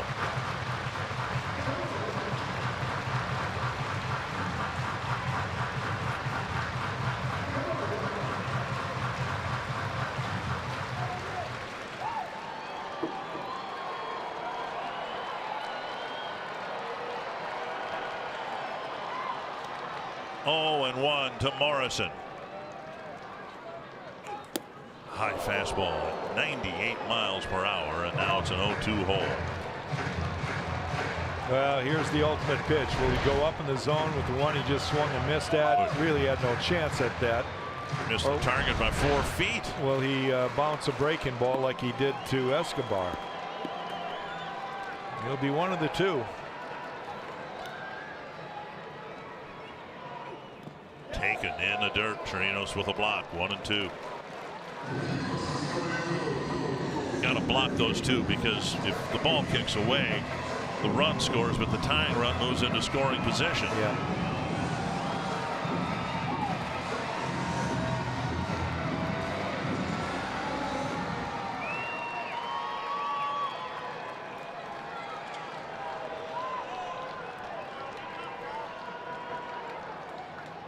One and 2 to Logan Morrison. Got him on a breaking ball. And the Twins threaten, but come up short in the 9th, and have now lost 3 in a row on the homestand. Well, they had a pretty good effort there in the 9th inning. Put a lot of pressure on Texas, but their closer was up for the task. Threw some pretty good pitches when he had to. Twins generated some offense. It was just spread out over the game, and unfortunately they gave up too many early and kind of made it hard for them to crawl back into this one. And so the Twins have lost this series to the Rangers, and Anthony will hope that Jose Barrios tomorrow can give the Twins their best start of this series. They need one. Another short start here tonight. This one by Jake Odorizzi. We'll break that down, show you how the Rangers got to him in the early innings. Look at how Minnesota climbed back into the game here from Paul Molitor, and preview that finale next on Twins Live.